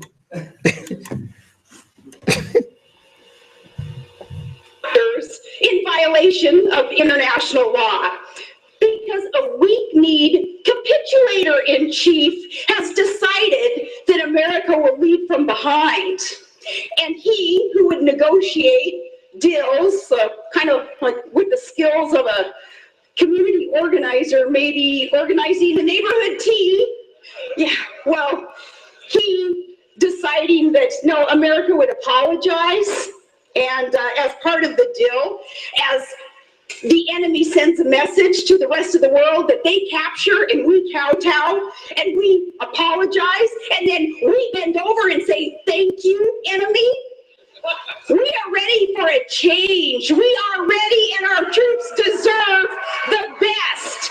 A new commander-in-chief whose track record of success has proven he is the master at the art of the deal. He is one who would know to negotiate. Only one candidate's record of success proves he is the master of the art of the deal. He is beholden to no one but we, the people. How refreshing. He is perfectly positioned to let you make America great again. Are you ready for that, Iowa? No more pussyfooting around. Our troops deserve the best. You deserve the best. He's from the private sector, not a politician. Can I get a hallelujah? Where in the private sector, you actually have to balance budgets in order to prioritize, to keep the main thing the main thing. And he knows the main thing. A president is to keep us safe economically and militarily. He knows the main thing, and he knows how to lead the charge. So troops, hang in there because help's on the way, because he, better than anyone, isn't he known for being able to command fire? Are you ready for a commander-in-chief? You ready for a commander-in-chief who will let our warriors do their job and go kick ISIS ass? Ready for someone who will secure our borders, to secure our jobs, and to secure our homes? Ready to make America great again? Are you ready to stump for Trump? I'm here to support the next president of the United States, Donald Trump. Now, 8 years ago, I warned that Obama's promised fundamental transformation of America, that it was going to take more from you and leave America weaker on the world stage, and that we would soon be unrecognizable. Well, it's the one promise that Obama kept. But he didn't do it alone. And this is important to remember, especially those of you like me, a member of the GOP. This is what we have to remember in this very contested, competitive, great primary race. Trump's candidacy, it has exposed not just that tragic, the ramifications of that betrayal of a transformation of our country, but two, he has exposed the complicity on both sides of the aisle that has enabled it. Okay? Well, Trump, what he's been able to do, which is really ticking people off, which I'm glad about. He's going rogue left and right, man. That's why he's doing so well. He's been able to tear the veil off this idea of the system, the way that the system really works. And please hear me on this. I want you guys to understand more and more how the system, the establishment, works and has gotten us into the troubles that we are in America. The permanent political class has been doing the bidding of their campaign donor class. And that's why you see that the borders are kept open for them, for their cheap. Did you hear her say they've been doing the bidding of the campaign donor class? Did you hear that? Well, ain't Donald Ain't Donald Trump been one of them donor class? And he said he donate to all of them and he can get what he want. So whose bidding they been doing? Ain't he one of them whose bidding that's been being done? Well, do she realize she talking about him? You think he do? Yeah, okay, just listen. Labor that they want to come in. That's why they've been bloating budgets. It's for crony capitalists to be able to suck off of them. It's why we see these lousy trade deals that gut our industry for special interests elsewhere. We need someone new who has the power and is in the position to bust up that establishment to make things great again. It's part of the problem. His candidacy, which is a movement, it's a force, it's a strategy. It proves as long as the politicos, they get to keep their titles and their perks and their media ratings, they don't really care who wins elections. Believe me on this. And the proof of this, look what's happening today. Our GOP machine, the establishment, they who would assemble the political landscape, they're attacking their own front runner. Now, would the left ever, would the DNC ever come after their front runner and her supporters? No, because they don't eat their own. They don't self-destruct. But for the GOP establishment to be coming after Donald Trump's supporters, even with accusations that are so false, they are so busted the way that this thing works. We, you, a diverse, dynamic, needed support base that they would attack. And now, some of them even whispering they're ready to throw in for Hillary over Trump because they can't afford to see the status quo go. Otherwise, they won't be able to be slurping off the gravy train that's been feeding them all these years. They don't want that to end. Well, and then funny, not funny, but now what they're doing is wailing, well, Trump and his trumpeters, well, they're not conservative enough. Oh my goodness gracious, what the heck would the establishment know about conservatism? Tell me, is this conservative? GOP majorities handing Obama a blank check to fund Obamacare and Planned Parenthood and illegal immigration that competes for your jobs and turning safety nets into hammocks and all these new Democrat voters that are going to be coming on over the border as we keep the borders open and bequeathing our children millions in new debt and refusing to fight back for our solvency and our sovereignty, even though that's why we elected them and sent them as a majority to D.C. No, if they're not willing to do that, then how are they to tell us that we're not conservative enough in order to be able to make these changes in America that we know need to be made? Now they're concerned about this ideological purity? Give me a break. Who are they to say that? Oh, and tell somebody like Phyllis Schlafly.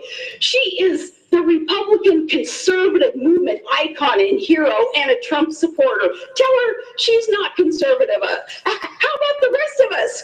Right-wing and bitter clinging proud clingers of our guns, our God, and our religions and our Constitution. Tell us that we're not right enough? Yeah, coming from the establishment, right. Well, he being the only one who's been willing, he's got the guts to wear the issues that need to be spoken about and debated on his sleeve, where the rest of some of these establishment candidates, they just wanted to duck and hide. They didn't want to talk about these issues till he brought them up. In fact, they've been wearing this political correctness kind of like a suicide vest. And enough is enough. These issues that Donald Trump talks about had to be debated, and he brought them to the forefront. And that's why we are where we are today, with good discussion, a good, heated, and very competitive primary is where we are. And now, though, to be lectured that, well, you guys are all sounding kind of angry is what we're hearing from the establishment. Doggone right, we're angry, justifiably so. Yes. You know, they stomp on our neck and then they tell us, just chill. Okay, just relax. Well, look, we are mad and we've been had. They need to get used to it. This election is more than just your basic ABCs. Anybody but Clinton. It's more than that this go around. When we're talking about a nation without borders, when we're talking about bankruptcies in our federal government, debt that our children and our grandchildren, they'll never be able to pay off. When we're talking about no more Reaganist power that comes from strength, power through strength, well, then we're talking about our very existence. So no, we're not going to chill. In fact, it's time to drill, baby, drill down and hold these folks accountable. And we need to stop the self-sabotage and elect new and independent, a candidate who represents that and represents America first. Finally, pro-Constitution, common sense solutions that he brings to the table. Yes, the status quo has got to go. Otherwise, we're just going to get more of the same. And with their failed agenda, it can't be salvaged. It must be savaged. And Donald Trump is the right one to do that. Are you ready for new? And are you ready for the leader who will let you make America great again? It's going to take a whole team. It's going to take a whole team. Fighters, all of us in the private sector, fighters in the House and the Senate. So our friends who are fighters in the House and the Senate today, they need to stay there and help out.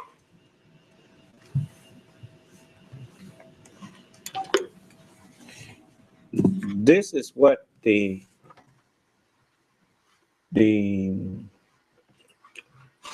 lack of knowledge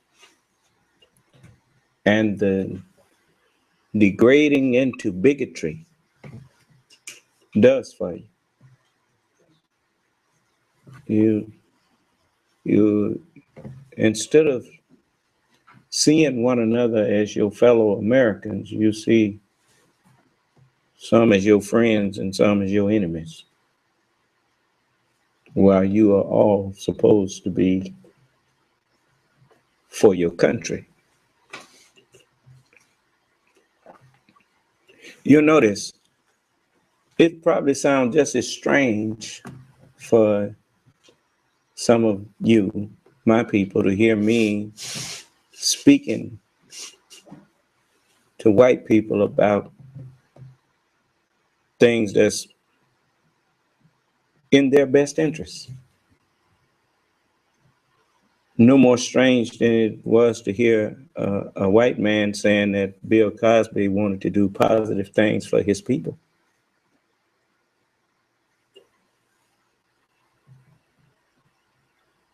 You know, manhood and womanhood are adulthood. Adulthood makes you recognize the value of good advice. Because in order for my people to do well in the midst of other people, and I know that that's a pipe dream if I don't wish that other people do well too.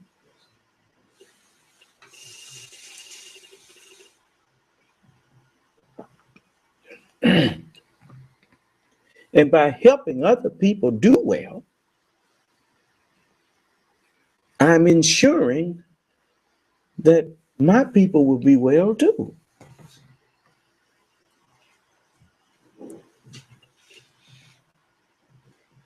And in that sense, that's basically what Bernie Sanders was talking about when he said he's a democratic socialist.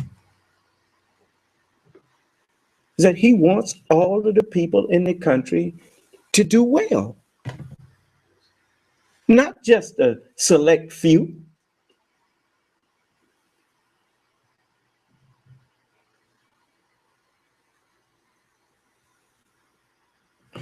But, I mean, she's standing up there saying things that condemn her and Donald Trump. They don't want to let the American people do nothing. The American people elected Barack Obama for president, and they ain't never accepted that. When he was elected by the majority vote. And you notice what she said. When people immigrate to America, that's just some more Democrats coming over here. Why does she assume they're going to be Democrats? Because she knows that she's a racist.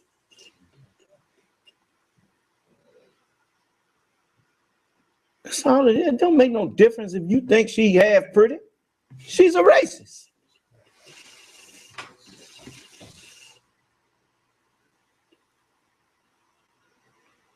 I remember people talking about President Obama's weak-kneed. Okay, if he's so weak-kneed, then why, when those sailors was captured, they let them go? Because President Obama is not a bully. He knows the power that he has in the American armed forces. There's no nation on earth with armed forces equal to the United States. That's not a boast. That's just a fact.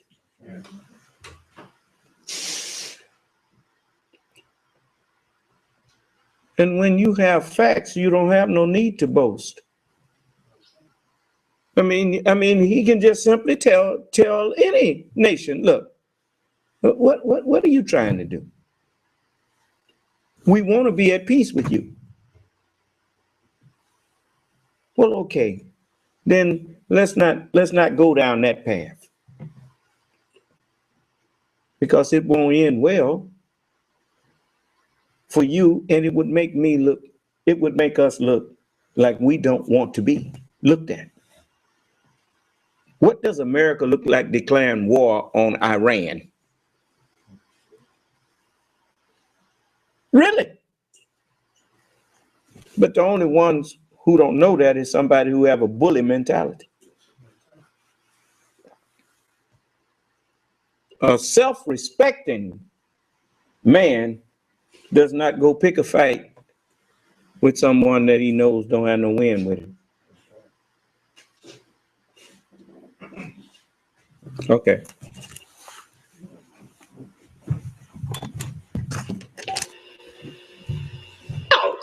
They can help our new leader in the positions that they are in. Let me say something really positive about one of those individuals, Rand Paul.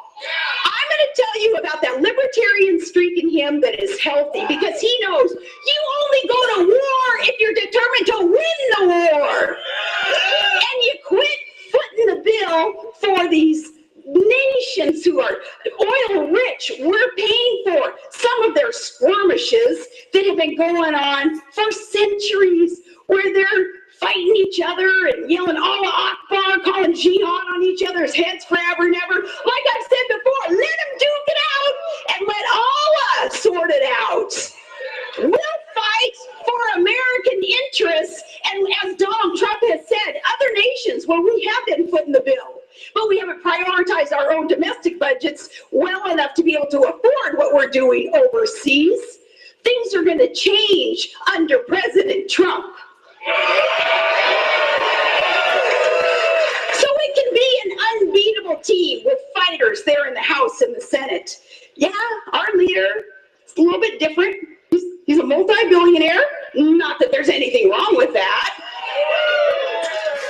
But it's amazing. He is not elitist at all. I just hope you all get to know him more and more as a person and a family man, and what he's been able to accomplish, and with his it's kind of this quiet generosity. Yeah, maybe his largesse kind of I don't know, some would say gets in the way of that quiet generosity and his compassion. But if you know him as a person and you'll get to know him more and more, you'll have even more respect, not just for his record of success and the good intentions for America, but who he is as a person. He's not an elitist. And yes, as a multi-billionaire, we still root him on because he roots us on. And he spent his life with the working man. And he tells us, Joe Sixpacks, he said, you know, I worked very, very hard and I've succeeded. Hugely, I've succeeded.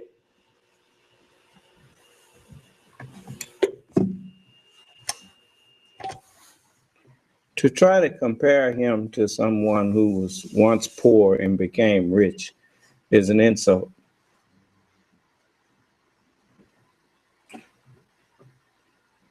I mean, didn't his bio say his dad put him in military school? Do that sound like a poor person?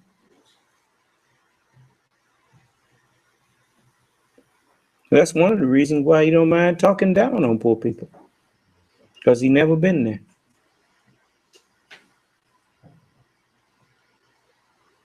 So I want you to remember that the answer that this world has to people that they disagree with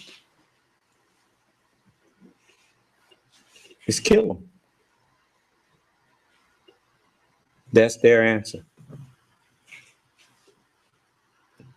You know, there's you know, it's sad that,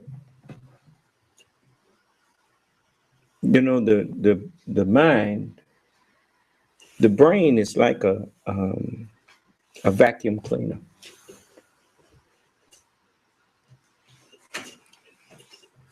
It sucks up whatever comes to it. And it has it comes here with great suction to it. It's like the first 5 years you learn faster in them first 5 years than at any time in your life. Your brain just constantly taking in stuff.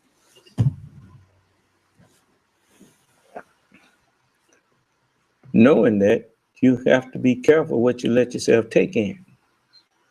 Now, a lot of the stuff that you took in, but now you need to go and sift through with the help of the Word of God. Sift through your own mind and start cleaning it out.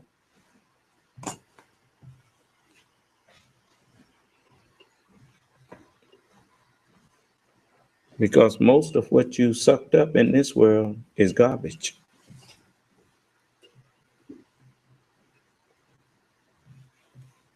Now, it's up to you on how you want to live your life. You want to live your life as a cynic, always seeing the worst in everybody,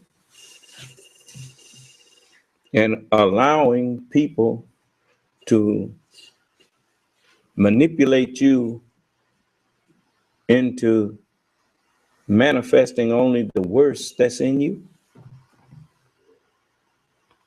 Or you can refuse to let people manipulate you into acting other than righteous. That's all up to you. So I'm telling you,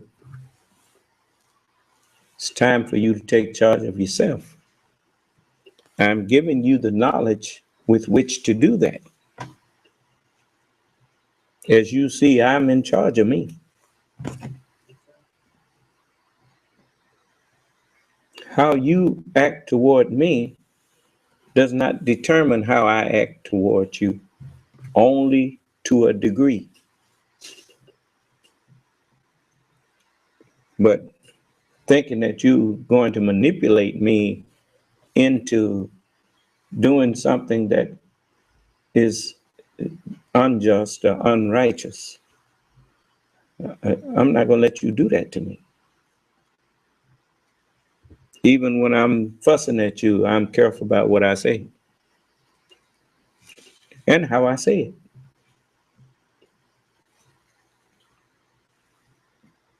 You know, because I have to be able to feel true to what I claim to be.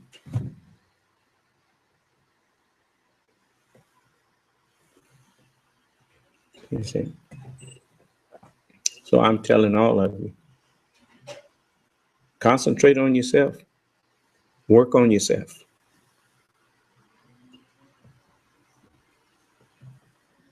Because when it all boils down, ain't nobody going to be able to give account for you but you.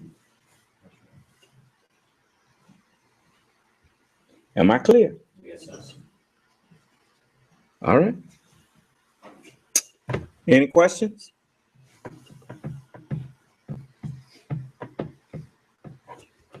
I thought that was so concise what I think his name Lawrence O'Donnell, was that his name?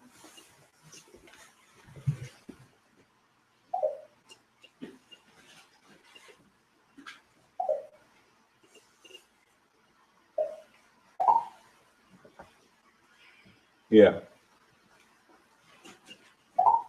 When they switch. What Lawrence O'Donnell did with them going there standing in front of John Wayne. talking about praising John Wayne. And he just told the truth. Sitting up there praising John Wayne, who played the role of tough guy and patriot, but ducked out on going into the military. And you're gonna talk about your patriotism. You know, I can stand up here and I can speak about that far more sincerely than a Donald Trump.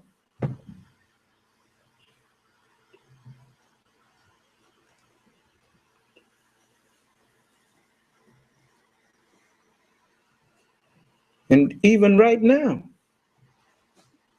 if he had worn that uniform, if he had put his life on the line, maybe he wouldn't be so easily convinced that the right thing to do is to put one American against the other.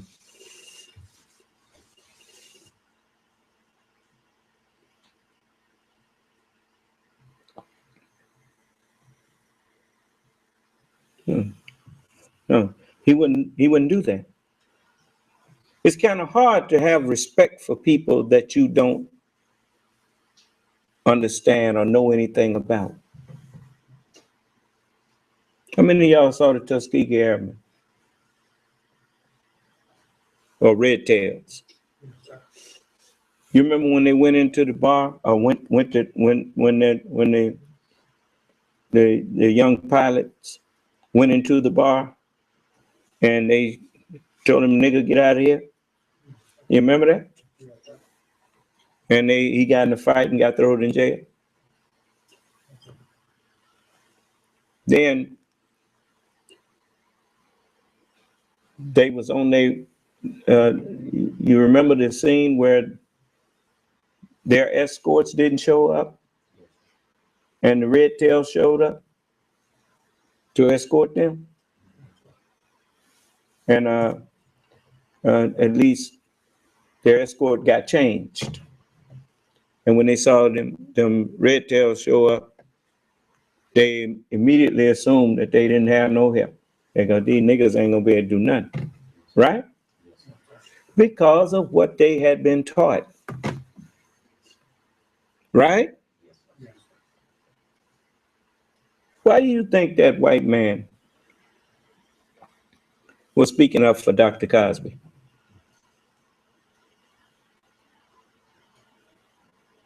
Just a whole lot of misinformation about black people have been put out there.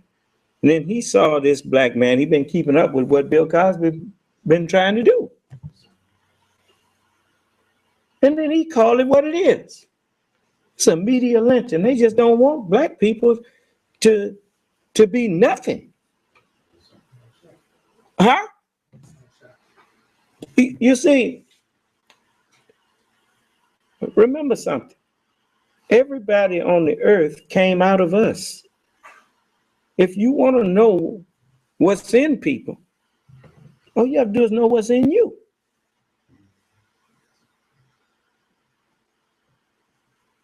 You know, we all like to believe our parents. We all like to believe that our teachers and parents and everybody, our ministers and everybody would tell us the truth.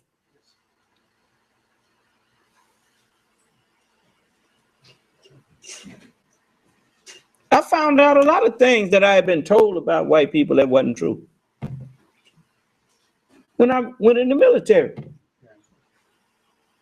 You know, I mean, all white boys ain't cowards.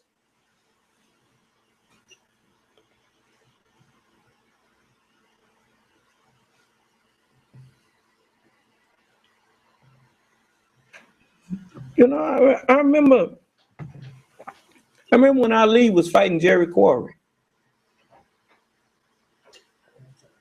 He complimented Jerry Quarry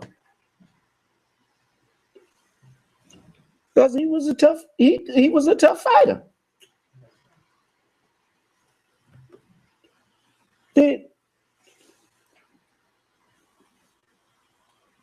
Relying on hearsay, just don't get it. When them pilots saved the lives of them people on that plane, and they was walking past that bar again, what happened? They called them, didn't they? Hey, ain't y'all the ones that saved our behinds back there? Said, come on in, let me buy you a drink.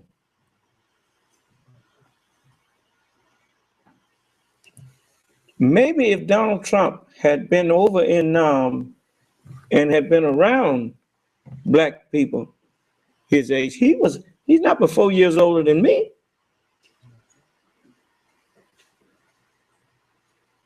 Maybe he wouldn't be so insulting to us.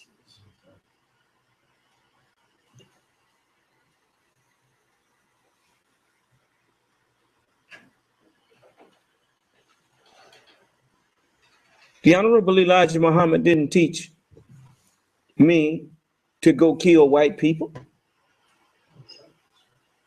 The Honorable Elijah Muhammad taught me to respect everybody.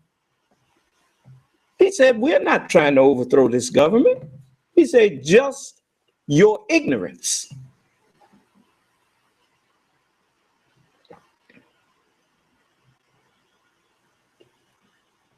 And he said, just remember, they show you respect after you have learned yourself. Who am I to Mr. Mesereau? Is that the proper pronunciation? Mesereau. Who am I to him? The man don't know me.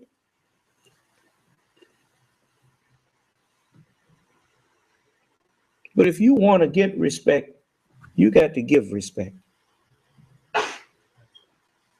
And if you show anyone respect and you conduct yourself as a man, you don't have to tell another man to respect you.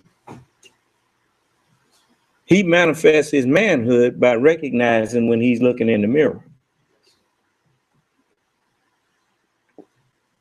And men don't mistake respect for fear.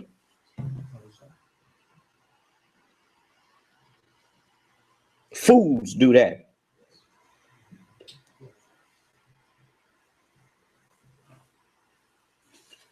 And they don't consider being respectful to people. And if you offend people, to apologize as some sign of weakness.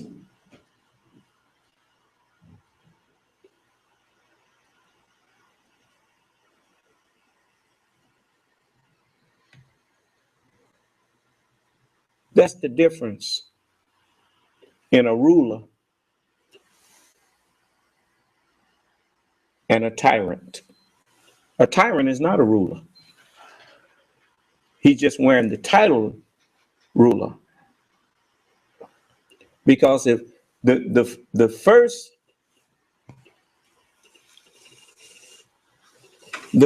sign of a ruler is self-control.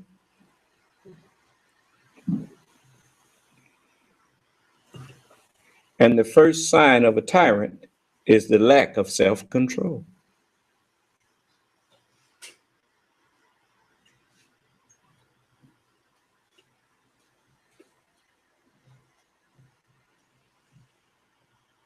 And once a person lacks self-control, most of the time that person is bigoted, because it is the critique of other people that teach you self-control. When someone tells you something that you're doing that you should stop, or that offends them, then you can't tell them you didn't offend them, because they just told you you did. And even if you don't feel that you did anything wrong, if it does not harm you by not doing that in front of them or to them anymore, then why not just say, oh, I'm sorry, I won't do that again.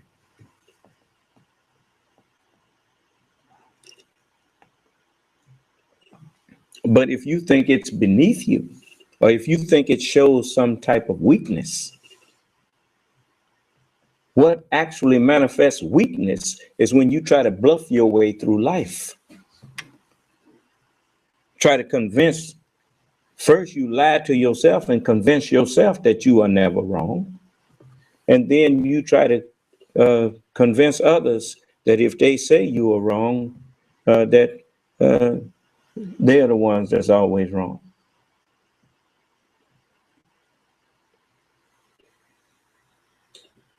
The only one that can get away with that is a messenger of God. As the word of God says, we sent no messenger but that he should be obeyed.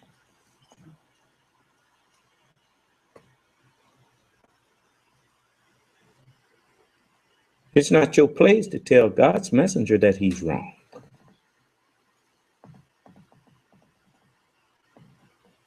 The thing that you hate that he's doing may be an instruction from God. When he found you, you was in error.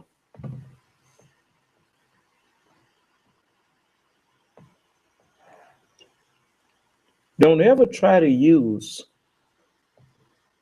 what Allah's messenger said against his messenger.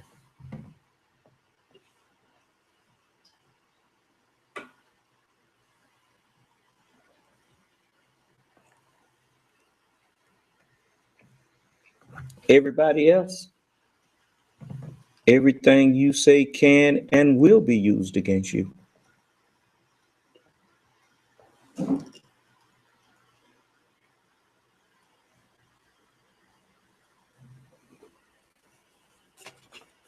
So there's a, as I was looking at that last night, I was thankful to Allah that at least they put the truth out there. You didn't want it, that's you. But he sure put the truth out there and did it in a few minutes. Actually, a mirror image of Donald Trump in one respect.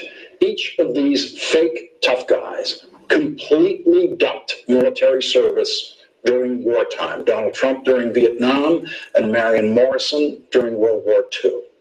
But that didn't give John Wayne any pause at all about playing tough combat soldiers in World War II movies. And irony that Dalton Trumbo relished. You better wake up, because it's a new day. A new day. And maybe it's not for your kind. My kind? What kind is that? The kind that has no idea why we just won a war. I was curious. That's the second time you've mentioned that. See, I was a war correspondent in Okinawa.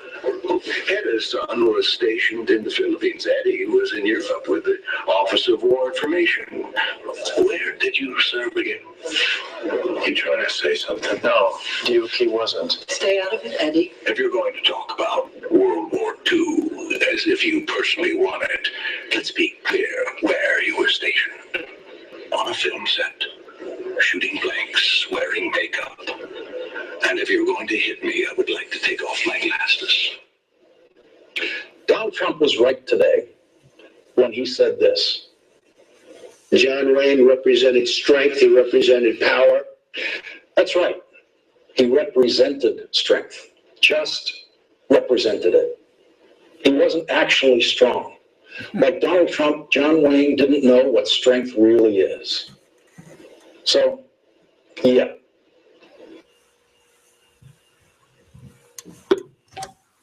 That summed it up.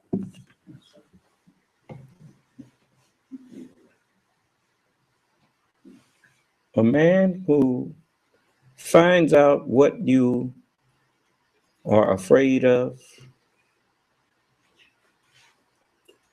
a man who finds out what your prejudices are, a man who finds out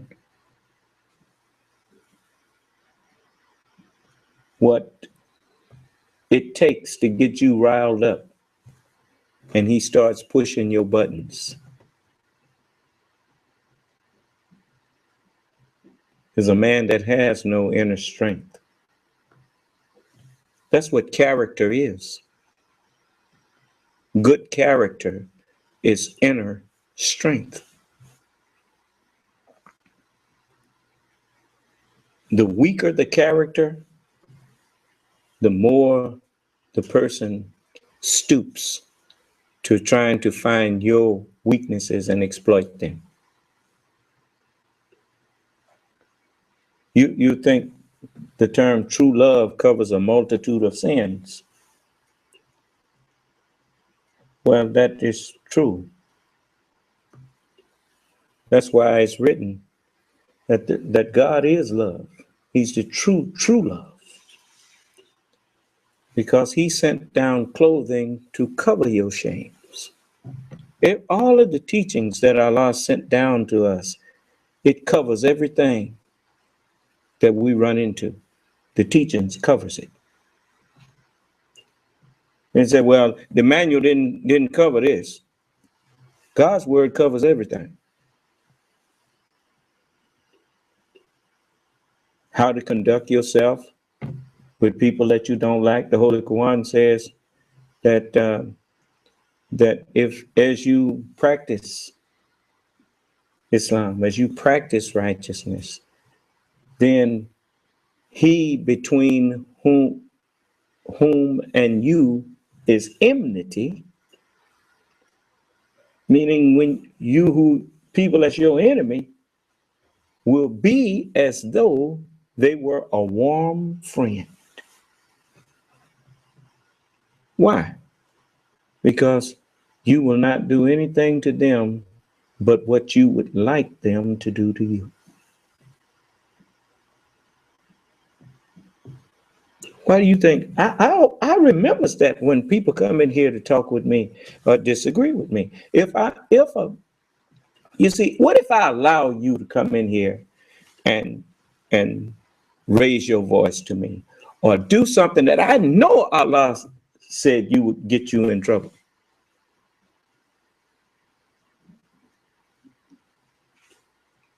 Then you may do it, but guess who he gonna hold responsible?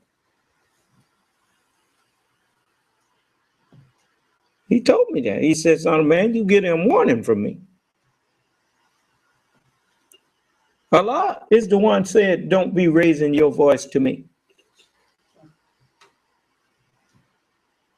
Raise not your voice to him. Speak not loudly to him as you speak one to another. That's what the book said. Be not forward in the presence of Allah and his messenger. When you start telling me what you think you ought to say, and I done told you that's enough. Well, what, you gonna force yourself in my class? No.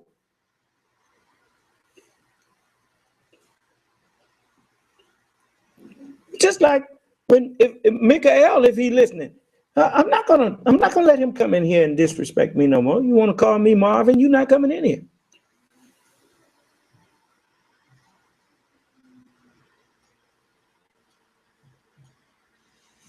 And if I had been on the level of my growth and development that I'm on now, and had been in the Geno Jennings church, I wouldn't have let him do that. But I understand the dangers of that now, and I'm not going to let you get away with that.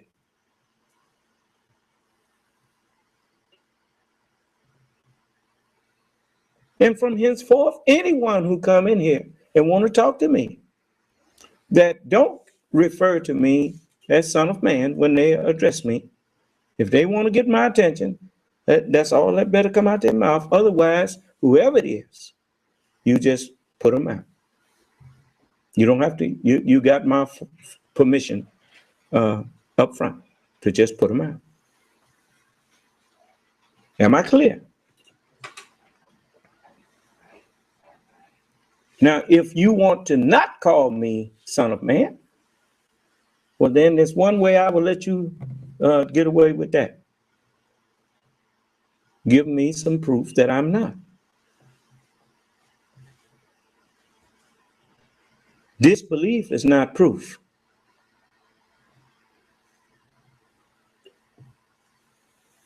And so that is the way it's going to be from now on. Are we clear? All right. You see, it is, you know, it's just like a man, just like what the man said to me the other, you know, I keep thinking over things people say to me. I told you that. He said he'd call me Son of Man if I call him Son of Man. That's like saying to the President of the United States, you would call him Mr. President if he called you Mr. President.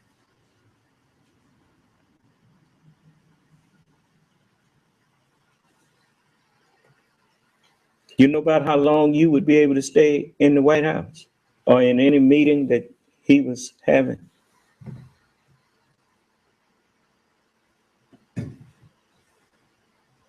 Not long, I bet you. Huh? Well, likewise. If you are of this world, you know that you don't conduct yourself like that in the presence of someone who has authority. So what makes you think I'm going to let you come in here and do it? No, I'm not going to let you do that.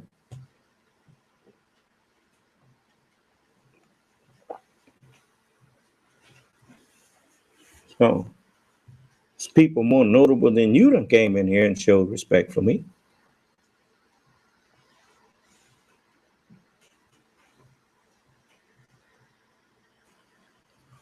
So I'm not going to accept that from you anymore. If you don't think you can show me respect, don't come in here. Because I respect you. And I believe in justice. So, if there are no questions, did anyone have a question or something they want to ask? And may Allah bless us all, keep us safe, and in our right minds. May Allah's Salam Alaikum.